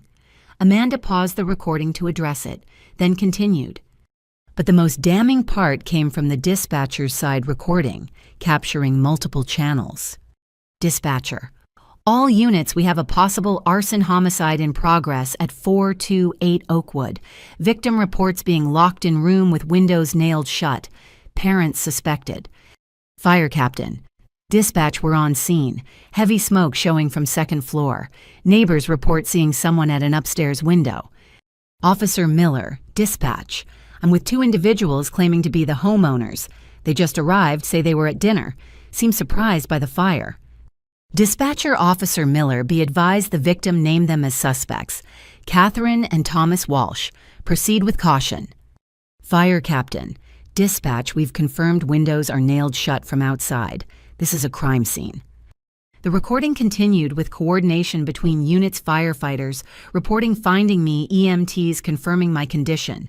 Throughout it all, a deadly timeline emerged. My parents had arrived exactly when expected, their alibi dinner perfectly timed, their shock seemingly genuine until the details emerged. Amanda stopped the playback. Through the window, I saw Thomas slumped forward, head in hands. Catherine stared at the table, her mask finally cracked. There's one more recording, Amanda said quietly. From the carpet cleaner's live stream. The audio is clear. This was new to me. The young man's phone had captured everything, including my parents' arrival at the scene. Catherine's voice pitched high with performed panic. Oh my God, our house is vain, okay. Where's our daughter? Thomas playing the desperate father. She was in her room when we left, sleeping off a cold. Did she get out? Then my voice cutting through their performance. That's her. She tried to poison me. He nailed my windows shut. The recording captured the subtle change in their demeanor, the split second of shock before returning to their roles. Catherine's too quick pivot to concern Thomas's calculated step backward from the police. Most damning was a whispered exchange the phone barely caught. Thomas: she got out. Catherine: shut up, act normal. Thomas: the plan. Catherine is done. Lawyer, now. Amanda turned off the recording. Mr. and Mrs. Walsh, your attorneys have heard the evidence. The grand jury has already indicted based on these recordings and the physical evidence. We're prepared to seek life without parole for each count of murder. 8 children before Vane plus her attempted murder, plus Jessica Hernandez's attempted murder. Through the window, I watched Catherine's lawyer whisper urgently. She shook her head violently at first, then gradually stilled. Thomas and his lawyer were already in deep discussion. However, Amanda continued, the federal prosecutors are particularly interested in the network that enabled these crimes. Insurance brokers, officials who ignored reports, others who may have used similar schemes. Full cooperation and testimony could result in concurrent sentences rather than consecutive.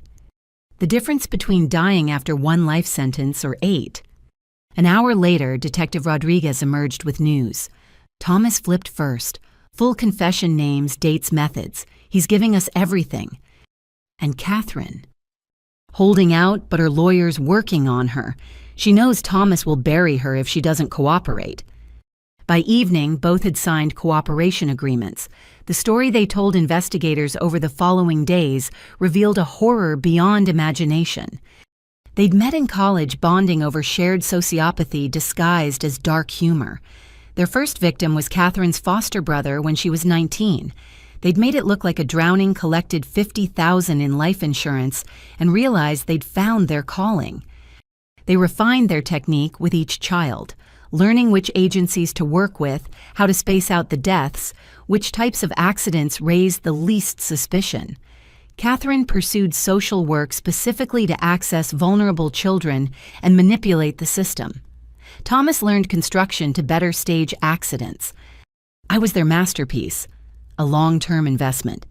They'd murdered my parents, taken the adoption payment, then raised me for 24 years to maximize the insurance value. An adult child's death paid more than a minor's, and they'd had time to take out multiple policies through different brokers. Why did they wait so long? I asked Detective Rodriguez during one of our sessions. Why not kill me years ago? Greed, she replied simply. The policies kept maturing, becoming more valuable, and you were the perfect victim. No extended family asking questions, no one to investigate if you died. They could take their time, make it absolutely foolproof. Except it wasn't foolproof. Their meticulous planning had one flaw: they'd kept me alive long enough to grow suspicious, to develop survival instincts to fight back.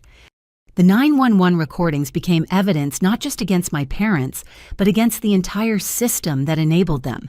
How had multiple insurance policies on foster children not raised flags? Why were reports from mandatory reporters like Dr. Martinez so easily buried? How many other predators were operating similar schemes? 3 months later, at their sentencing hearing, I gave my victim impact statement.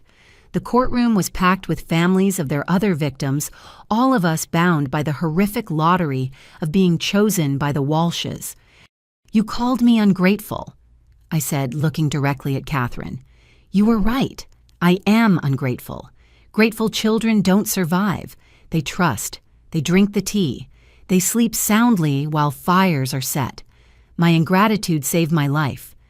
I turned to Thomas. You said you cared about me in your way. I believe you. You cared about me the way a farmer cares about livestock, keeping me healthy enough to bring the best price at slaughter. The judge sentenced them to 8 consecutive life terms each, plus additional federal time. They would die in prison, hopefully afraid every night that someone might lock their cell doors and set a fire. As they led my parents away, Catherine turned back one last time. Our eyes met across the courtroom. For just a moment, her mask dropped completely, and I saw the empty void where a soul should have been. Then she was gone, and I could finally begin to breathe. Outside the courthouse, the media waited with their questions and cameras, but this time I was ready. My name is Sarah Crawford, I said, using my birth name publicly for the first time. I was stolen, but I survived, and now I'm going to make sure no child goes through what I and the others did. Thank you. Grace took my arm, and we walked away from the courthouse, from the cameras, from the 24-year nightmare that had been my life as Vane Walsh. The 911 recordings had saved me twice, once by bringing help when I was trapped in a burning room, and again by proving that sometimes children who cry wolf are actually surrounded by them, wearing the faces of those who claim to love them most. 3 months into the investigation, Detective Rodriguez called with urgency in her voice. We're executing a search warrant on your parents' house. What's left of it? The fire destroyed the upper floors, but the basement survived. You should be here for this.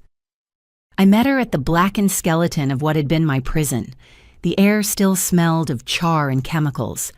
Yellow tape surrounded the property, and investigators in protective gear moved through the debris. We found a hidden room, Rodriguez explained, leading me around back. Behind what looked like a water heater closet. Your father did quality work hiding it. The basement entry was clear of debris. We descended into darkness that felt familiar yet alien. I'd lived above this space for 24 years, never knowing what lay beneath my feet. The hidden room was small, maybe 8 by 10 feet. Filing cabinets lined one wall. A desk held an old computer, and covering the opposite wall were photographs. Dozens of children's faces stared back at me. Oh God, I whispered. We've identified 6 so far, Rodriguez said gently. Kevin Murray, Lisa Chen, Marcus Williams, Amy Patel, David Kim, Jennifer Nguyen, all foster children who died in your parents' care. But there were so many more photos. Some looked like official placement pictures. Others were candid shots of children playing, eating, sleeping, unaware they were being cataloged for death. An FBI evidence technician worked on the computer. Password protected, but we'll crack it. The filing cabinets are a goldmine, though. I moved closer to the photographs, drawn by terrible fascination. Some children smiled brightly. Others looked wary, already learning not to trust. A few were babies so young they never had a chance to understand danger. This one, I pointed to a girl with braids and missing front teeth. She looks familiar. Rodriguez checked her notes. No identification yet on that one. But I knew her. Something about those eyes, that defensive posture. Where had I seen her? The filing cabinets revealed meticulous records, insurance policies, medical forms, correspondence with agencies. Each child had their own folder, their life reduced to paperwork and profit calculations. Look at this, the technician said, holding up a folder marked with my name. Inside were documents dating back before my birth, photos of my parents' house, their work schedules, notes about their routines. They stalked my birth parents, I realized, planned everything. The folder contained floor plans of my childhood home with exit routes marked, insurance information about my parents' life policies, even a newspaper clipping about a small electrical fire at their workplace 6 months before they died. Practice run, Rodriguez muttered. They tested their methods first. Deeper in my file were yearly photos of me annotated with physical descriptions and milestone events. First day of school, note compliant, eager to please. Age 10, beginning to ask about birth parents, redirect successful. Age 16, depression following grandmother story, useful for future narrative. They documented my entire manufactured life. We found something else. Rodriguez led me to another cabinet. Records on children they didn't kill. What? Apparently some kids were rejected, deemed unsuitable for various reasons. The rejected files were thinner but revealing. Too many relatives. Previous abuse documented too much scrutiny. Medical condition would complicate insurance. Behavioral issues might tell. They'd been shopping for victims, selecting only the most vulnerable and profitable. Hours passed as investigators processed evidence. I sat on the basement stairs, numb from revelations. Then something in my peripheral vision caught my attention. A file had fallen behind a cabinet, yellow with age. "There's something back there," I called out. An agent retrieved it, whistling low. "This is old, 1989. The file was labeled Practice Family, Eleanor Fitzgerald. My grandmother, my real grandmother. Inside were surveillance photos of a younger Eleanor, maybe 50 years old. Notes in Catherine's handwriting, mother estranged from daughter Catherine, significant estate, no other heirs, possibility. They'd considered killing Catherine's own mother. The final note explained why they hadn't. EF has connected C to previous incidents, threatens exposure, abort, maintain distance, monitor for opportunity. Previous incidents. I looked at Rodriguez. She was already cross-referencing. Your mother was questioned in the death of a foster child when she was 17. Insufficient evidence to charge. Your grandmother suspected her involvement. That's why Eleanor had cut them from her will. She'd known what her daughter was capable of, and she'd tried to protect me the only way she could by leaving me resources to escape. The computer finally yielded its secrets. Spreadsheets calculating return on investment for each child, correspondence with Richard Ackerman and 3 other insurance brokers across the country, research on undetectable poisons, staged accidents, fire acceleration methods. But the most chilling discovery was a folder titled Future Acquisitions. 12 children currently in the foster system, complete with photos and placement information. Their next victims already selected and researched. We need to check on these kids immediately, Rodriguez barked to her team. One file stood out. A boy named Miguel, age 4, recently orphaned in a fire that killed his parents. The notes were extensive plans already in motion for Catherine's colleague to recommend the Walshes as emergency placement. They were replacing me, I said quietly. I was aging out of profitability, so they lined up the next investment. Rodriguez's phone rang. She listened, face darkening. Thomas just gave us more names, not victims, other couples. He says there's a whole network. The evidence room had become command central. Agents coordinated across state lines, checking on children, arresting conspirators. In one day, they'd uncovered a nationwide murder ring operating for 30 years. How? I asked anyone listening. How did no one notice patterns? Different states, different systems, an FBI agent explained. Foster children move around, records get lost, deaths spread over decades don't look connected unless you're specifically searching for patterns. By evening, 16 children from the Future Acquisitions folder had been located and secured. 3 couples in other states were arrested based on Thomas's information. The network was collapsing. But we still hadn't found records for all the photographed children. Some faces would remain mysteries, their stories lost in bureaucratic graves. Vain. Rodriguez found me staring at the wall of photos as investigators carefully removed them for evidence. You saved them. These kids in the files, Miguel and the others. They're alive because you survived. It wasn't enough comfort, not when facing dozens of children who hadn't been saved, who'd trusted the wrong people and paid the ultimate price. There's one more thing, she said quietly. We found a safety deposit box key. It led to video recordings. My stomach dropped. Of what? Insurance documentation. Your parents filmed the children before their deaths, establishing their good health for claim purposes. But Vane, some videos show more. Show them coaching kids about accidents. Show them practicing their grief for after. I didn't want to see them, but I needed to know. Rodriguez set up a laptop in her car away from other investigators. The first video showed a boy about 6 sitting at our kitchen table.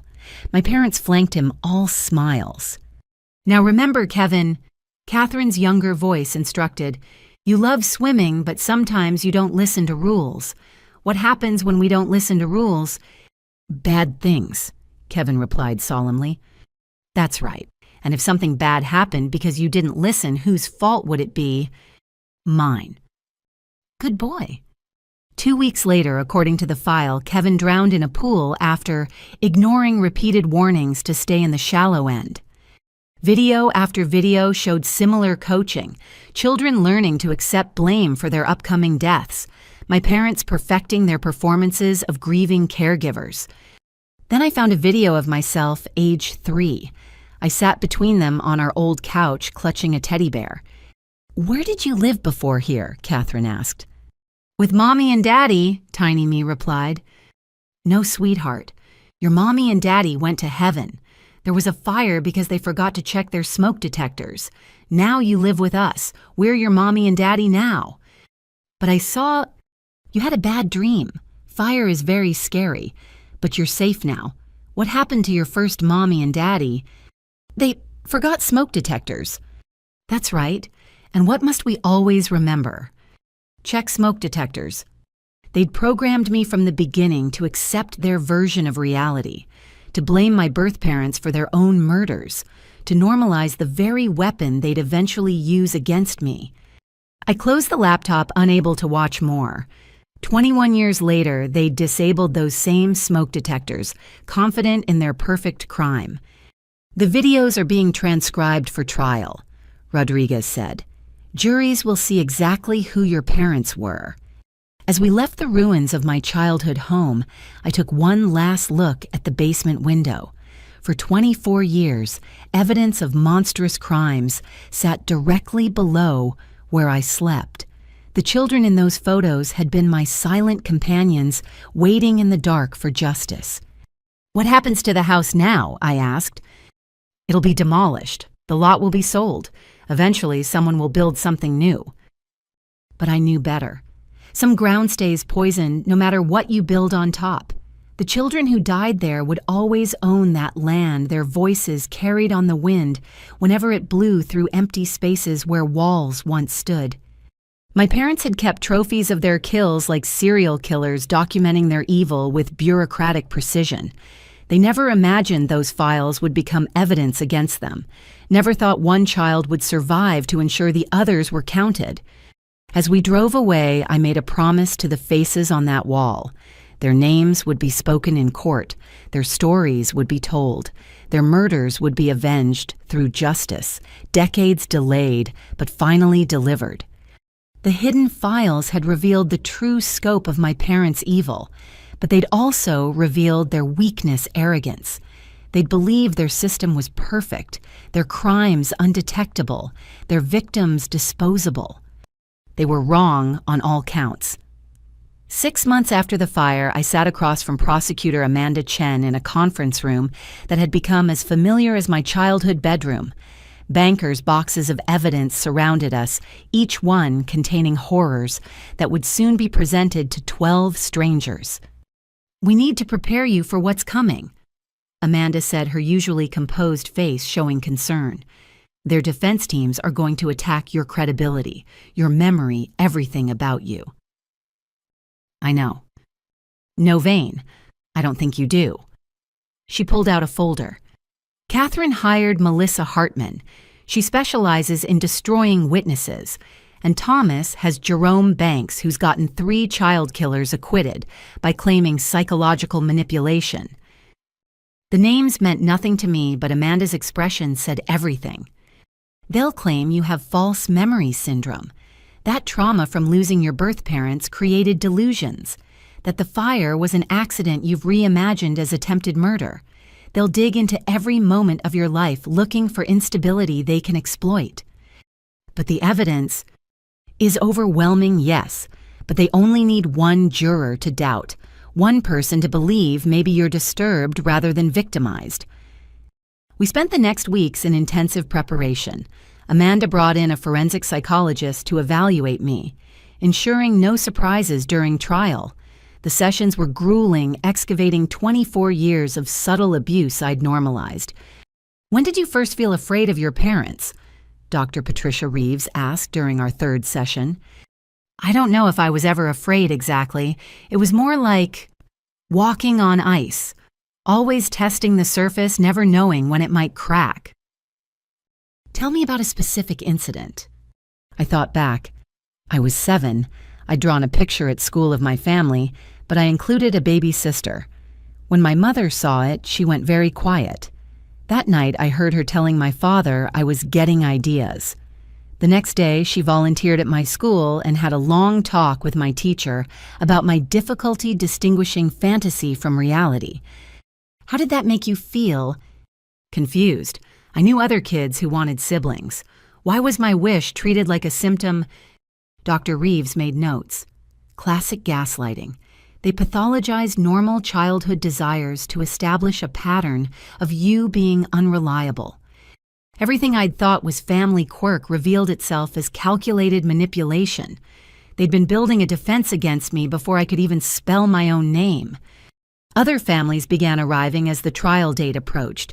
Parents, siblings, and grandparents of the children my parents had murdered. We met in a hotel conference room, an impossibly sad support group.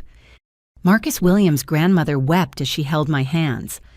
I knew something was wrong. He called me the night before he died, said his foster parents were acting strange. But I lived 2 states away. Couldn't get there in time. Lisa Chen's older brother had spent 15 years investigating her death.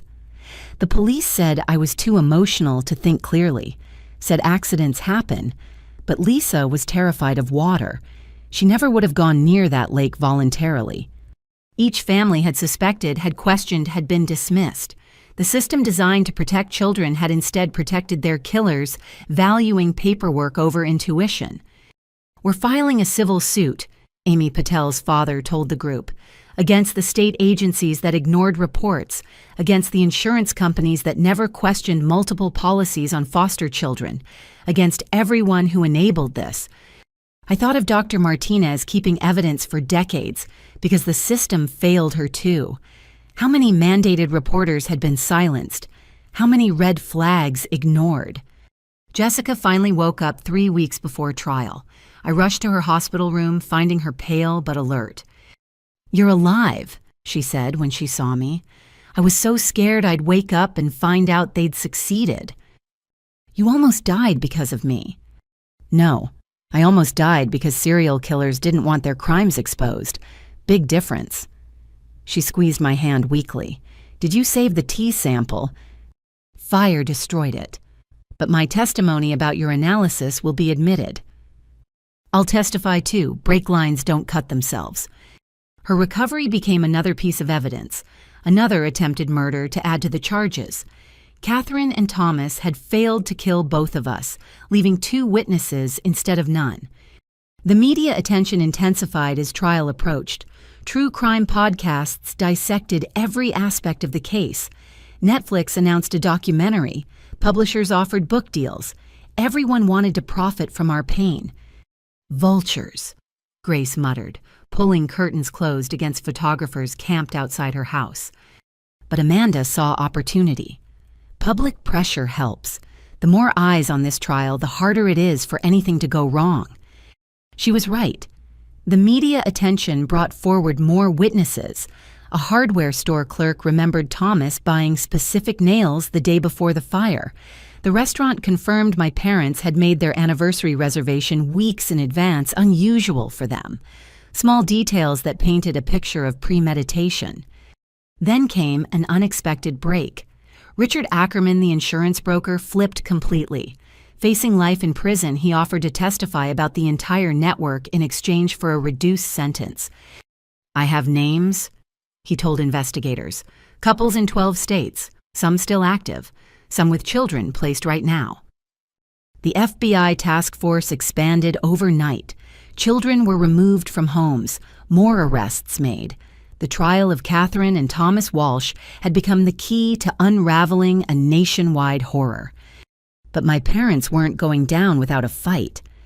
Their lawyers filed motion after motion, demanding separate trials, claiming prejudicial media coverage, arguing evidence was obtained illegally. Each motion failed, but the strategy was clear delay, complicate, create doubt. Then came the personal attacks. Melissa Hartman subpoenaed my college records, work history, medical files, looking for any diagnosis, any counseling session, any moment of struggle they could twist. "You were prescribed antidepressants at 19, she noted during a deposition. "I was dealing with normal college stress. Or were you showing early signs of psychological instability?" "Objection," Amanda interrupted. "Counsel is testifying." But the seed was planted. Every normal human moment of my life would be pathologized. Every challenge reframed as mental illness. Jerome Banks took a different approach with my childhood. "These injuries," Dr. Martinez documented, "you were quite accident-prone as a child. My parents staged those injuries. But you don't actually remember them staging anything, do you? You were very young. I remember them coaching me to lie about them." Or do you remember being coached to tell the truth about your clumsiness, which you've now reinterpreted as lies, round and round twisting reality until even I sometimes wondered what was real? That's when I understood their strategy. They didn't need to prove innocence. They just needed to exhaust everyone into doubt. Amanda coached me through it. Stay calm. Answer simply. Don't elaborate. Don't get emotional. They want you angry or crying. Give them nothing. 2 days before trial, Catherine requested to see me. Her lawyer presented it as a chance for closure, possible plea negotiation. Amanda advised against it, but I needed to face her one last time without bars between us. She sat in the jail interview room wearing orange that clashed with her skin. No makeup, gray roots showing. The perfect suburban mother mask finally discarded. "Vain," she said softly. "My daughter." "I'm not your daughter. I never was. I raised you, fed you, clothed you, kept you safe for 24 years. Safe you tried to burn me alive." Her eyes, which I'd once thought capable of love, remained empty. "I tried to complete a business transaction that had become unprofitable. You were supposed to die at 18. Clean accident, good return on investment. But you kept surviving things. The sleeping pills at 16 didn't work. The brake failure at 20 was avoided. You were remarkably lucky." Those were all attempts. Of course, but Thomas got attached, kept saying we should wait for better opportunities. His weakness complicated everything. She spoke about my planned death like a delayed Amazon delivery. No emotion, no recognition of monstrosity. Why, I asked. What made you this way? Money is freedom. Children are money. Simple math. She leaned forward. You think you've won, but you're wrong. Every family barbecue you attend, every friend's child you meet, you'll wonder, Are they like us? How many of us are out there wearing normal faces planning patient deaths? You're trying to scare me. I'm trying to prepare you. We exist, Vane, in every neighborhood, every school, every foster agency. You survived us, but thousands won't. Your victory is meaningless. I stood to leave. You're wrong. Every child removed from homes because of this case is a victory. Every conspirator arrested. Every policy that changes. You failed, and your failure saves lives. Naive to the end. Just like your birth parents, they trusted so easily. Don't talk about them. Did you know your mother was pregnant when she died? Thomas found out during his surveillance. You were going to be a big sister. The words hit like physical blows. A sibling lost, another life stolen. That's why you acted when you did. 2 children meant split inheritance. Catherine smiled, the expression grotesque on her hollow face. See simple math. I left without another word, her revelation burning inside me. My parents hadn't just stolen my life. They'd stolen my unborn siblings, too. That night, I dreamed of a child who was never born playing in a yard that never existed, calling me sister, in a voice that was never heard. I woke to Grace holding me as I sobbed for losses I'd never known to grieve. Trial began in 2 days. 12 jurors would decide if justice existed for children murdered by those meant to love them. The evidence was overwhelming, but Catherine had shown me truth. Evil wore normal faces and spoke in reasonable tones. The only question was whether 12 ordinary people would see through the mask to the monsters beneath. The first day of trial arrived with November snow, as if nature itself wanted to blanket the ugliness we were about to expose. I sat in the witness preparation room, hands shaking despite months of readiness. "Remember?" Amanda said, adjusting her suit jacket. "You're not just speaking for yourself. You're the voice for 8 children who can't speak." The courtroom was packed. Media filled one section. Families of victims, another. I saw Dr. Martinez near the front, Jessica in a wheelchair beside her. My Aunt Grace and Uncle Robert sat directly behind the prosecution table. Across the aisle, Catherine and Thomas sat at separate defense tables, treating each other like strangers. Judge Patricia Yamamoto called for opening statements. Amanda rose, commanding the room's attention. 24 years ago, Jennifer and Michael Crawford died in a house fire, leaving behind a 2-year-old daughter and an unborn child. That fire was not an accident. It was murder committed by the defendants to steal that child and profit from her eventual death. She outlined the case methodically. 8 murdered foster children, 1 biological family eliminated, years of documented abuse, financial records showing millions in insurance payouts, the attempted murder of both me and Jessica, a nationwide conspiracy of child killers. The evidence will show that Catherine and Thomas Walsh turned the foster system into a murder-for-profit enterprise. They selected the most vulnerable children, gained their trust, and killed them for money. Vane Walsh sits here today only because she refused to drink the poison, escape the fire, and live to expose their crimes. Melissa Hartman's opening for Catherine painted a different picture. This is a case about mental illness, tragic accidents, and a disturbed young woman's fantasy. Vane Walsh suffered early trauma losing her birth parents. That trauma manifested in paranoid delusions about the loving couple who raised her. Every accident became attempted murder in her mind. Every parental concern became a sinister plot. She acknowledged the fires, the insurance policies, even the nailed windows, but reframed everything. The policies were prudent planning. The window nails were misguided security efforts. The fire was an electrical accident in an old house. Catherine was guilty only of loving a troubled child too much. Jerome Banks took yet another approach for Thomas. My client is a victim too, manipulated by a sociopathic wife, forced to participate in schemes he never fully understood.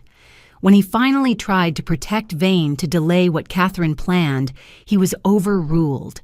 Thomas Walsh is a weak man who loved his daughter, not a killer. The battle lines were drawn. I was either a victim or delusional. My parents were either killers or misunderstood caregivers. There would be no middle ground. Amanda called Dr. Martinez first. For 3 hours, she walked through 24 years of suspicious injuries, documented abuse, silenced reports. She showed photos, medical records, videos of my parents coaching me to lie. In 30 years of practice, Dr. Martinez testified, "I've never seen such systematic, calculated abuse. This wasn't anger or neglect. This was programming a child for eventual murder." Hartman attacked hard on cross-examination. "You never actually saw the Walsh's hurt vein, did you?" "I saw the results repeatedly." "But children do have accidents, especially active children." The pattern was, "Answer the question. You never witnessed abuse directly." "No." "And when you reported your suspicions, investigations found no evidence of abuse because Catherine Walsh worked for CPS and made reports disappear. Or because there was no abuse to find." It went on like that for hours. Every certainty twisted into doubt. Every fact given an alternate interpretation. I watched jurors' faces trying to read their thoughts. Some looked sympathetic. Others seemed confused. One older man frowned throughout arms crossed. Days blended together. Fire investigators testified about accelerant patterns. The prosecution played the 911 recordings, my desperate voice filling the courtroom. Several jurors wiped away tears. Catherine stared straight ahead, unmoved. Thomas kept his head down. The windows were nailed shut from the outside. Fire Chief Morrison testified, "In 40 years, I've never seen that in an accidental fire." Banks countered by suggesting I might have nailed them myself in a paranoid episode then forgotten. The theory was absurd, but he presented it calmly, reasonably, planting seeds of doubt. Richard Ackerman's testimony should have been devastating. He detailed the entire insurance murder network, explaining how couples were recruited, children selected, deaths staged. He named names, showed financial records, exposed a 30-year conspiracy. But Hartman destroyed him on cross. "You're facing life in prison unless you testify here." "Yes." "So you'd say anything to reduce your sentence." "I'm telling the truth." Like when you told insurance companies these children were healthy. Like when you told foster agencies these couples were wonderful parents. You've been lying professionally for decades. Why should we believe you now? Ackerman had no good answer. The prosecution's star witness left the stand, diminished his credibility in tatters. Then came the families. One by one, parents and siblings of murdered children testified about their suspicions, their dismissed concerns, their decades of unanswered questions. Marcus Williams' grandmother broke down, describing her grandson's fear in his final phone call. Lisa Chen's brother presented his own investigation, 15 years of work dismissed by authorities. "Nobody wanted to believe foster parents could be killers," he said.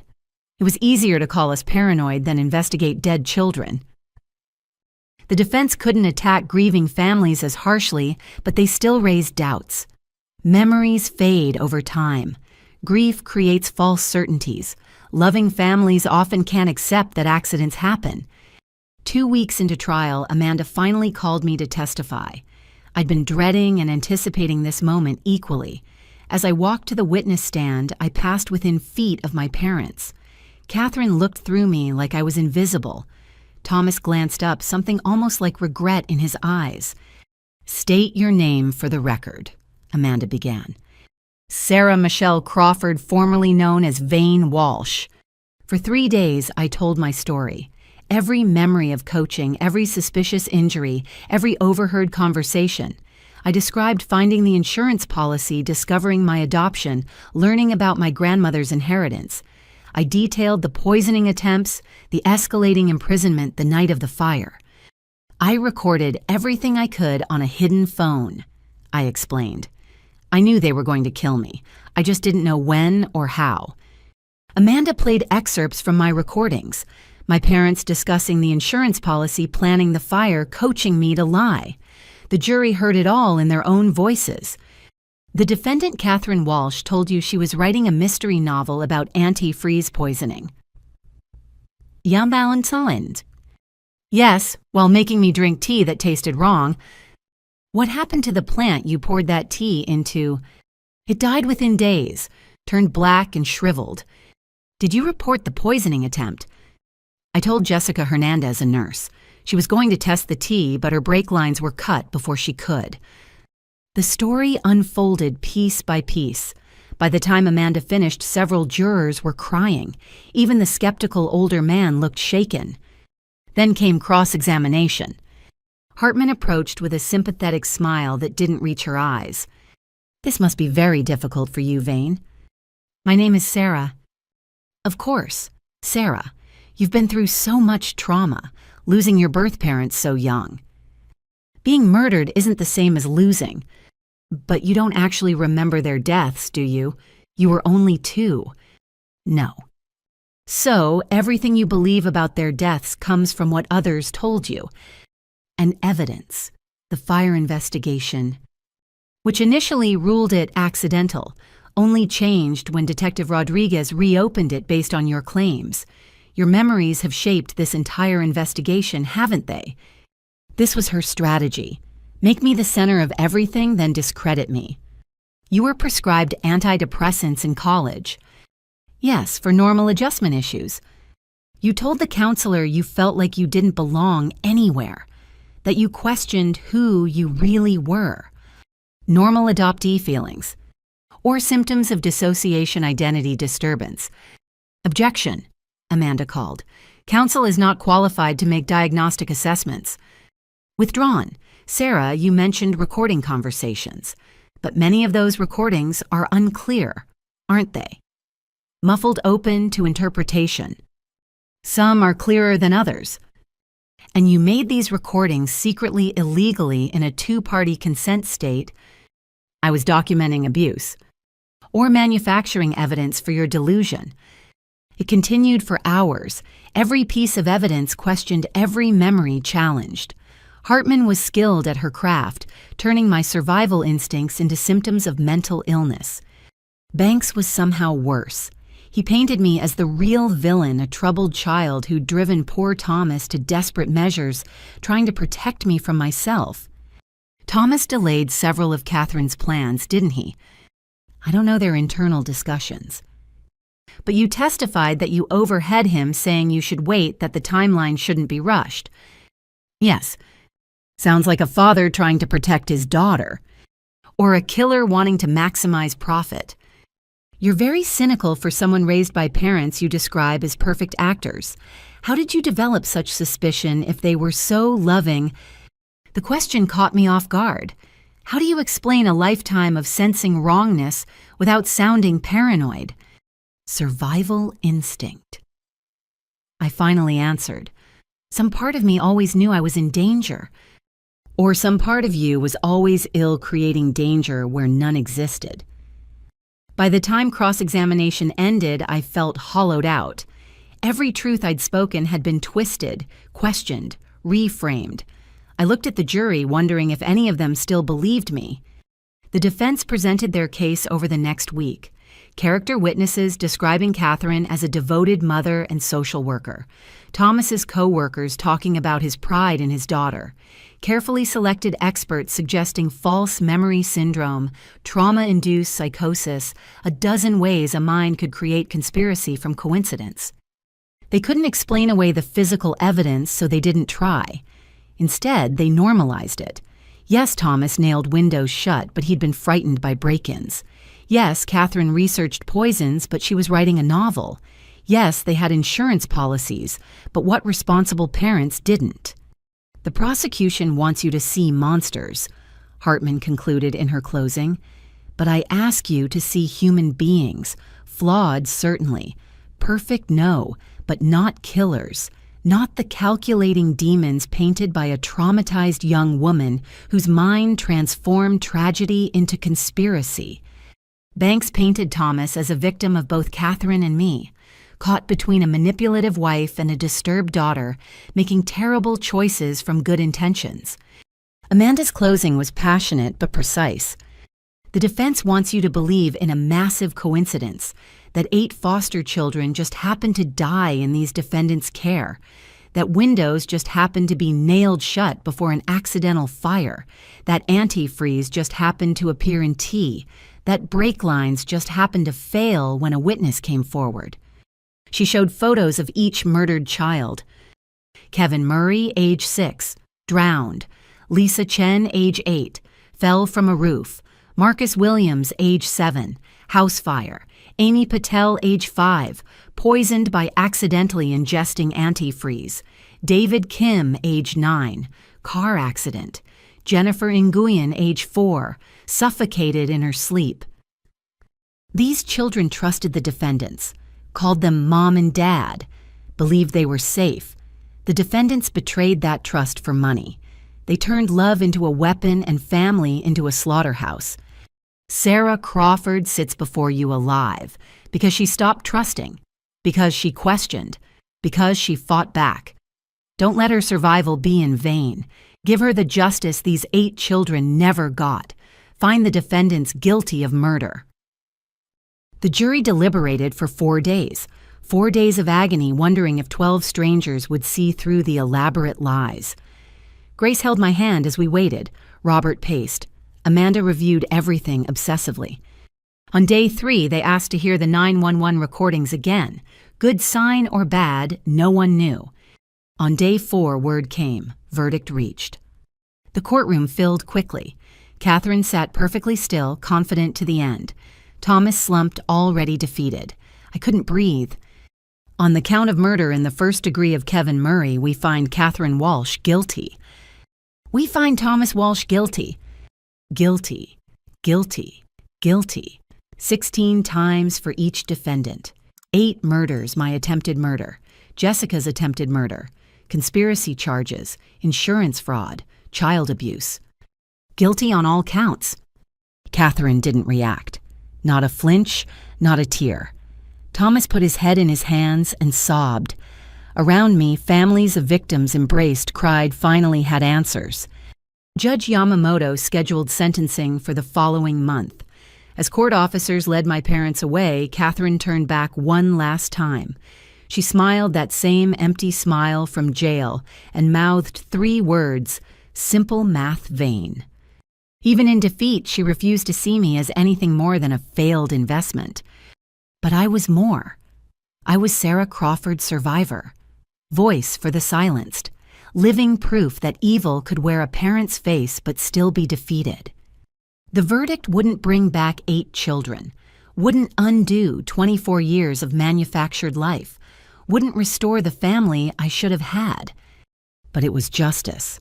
Finally, definitively justice. And sometimes that's all survivors can hope for.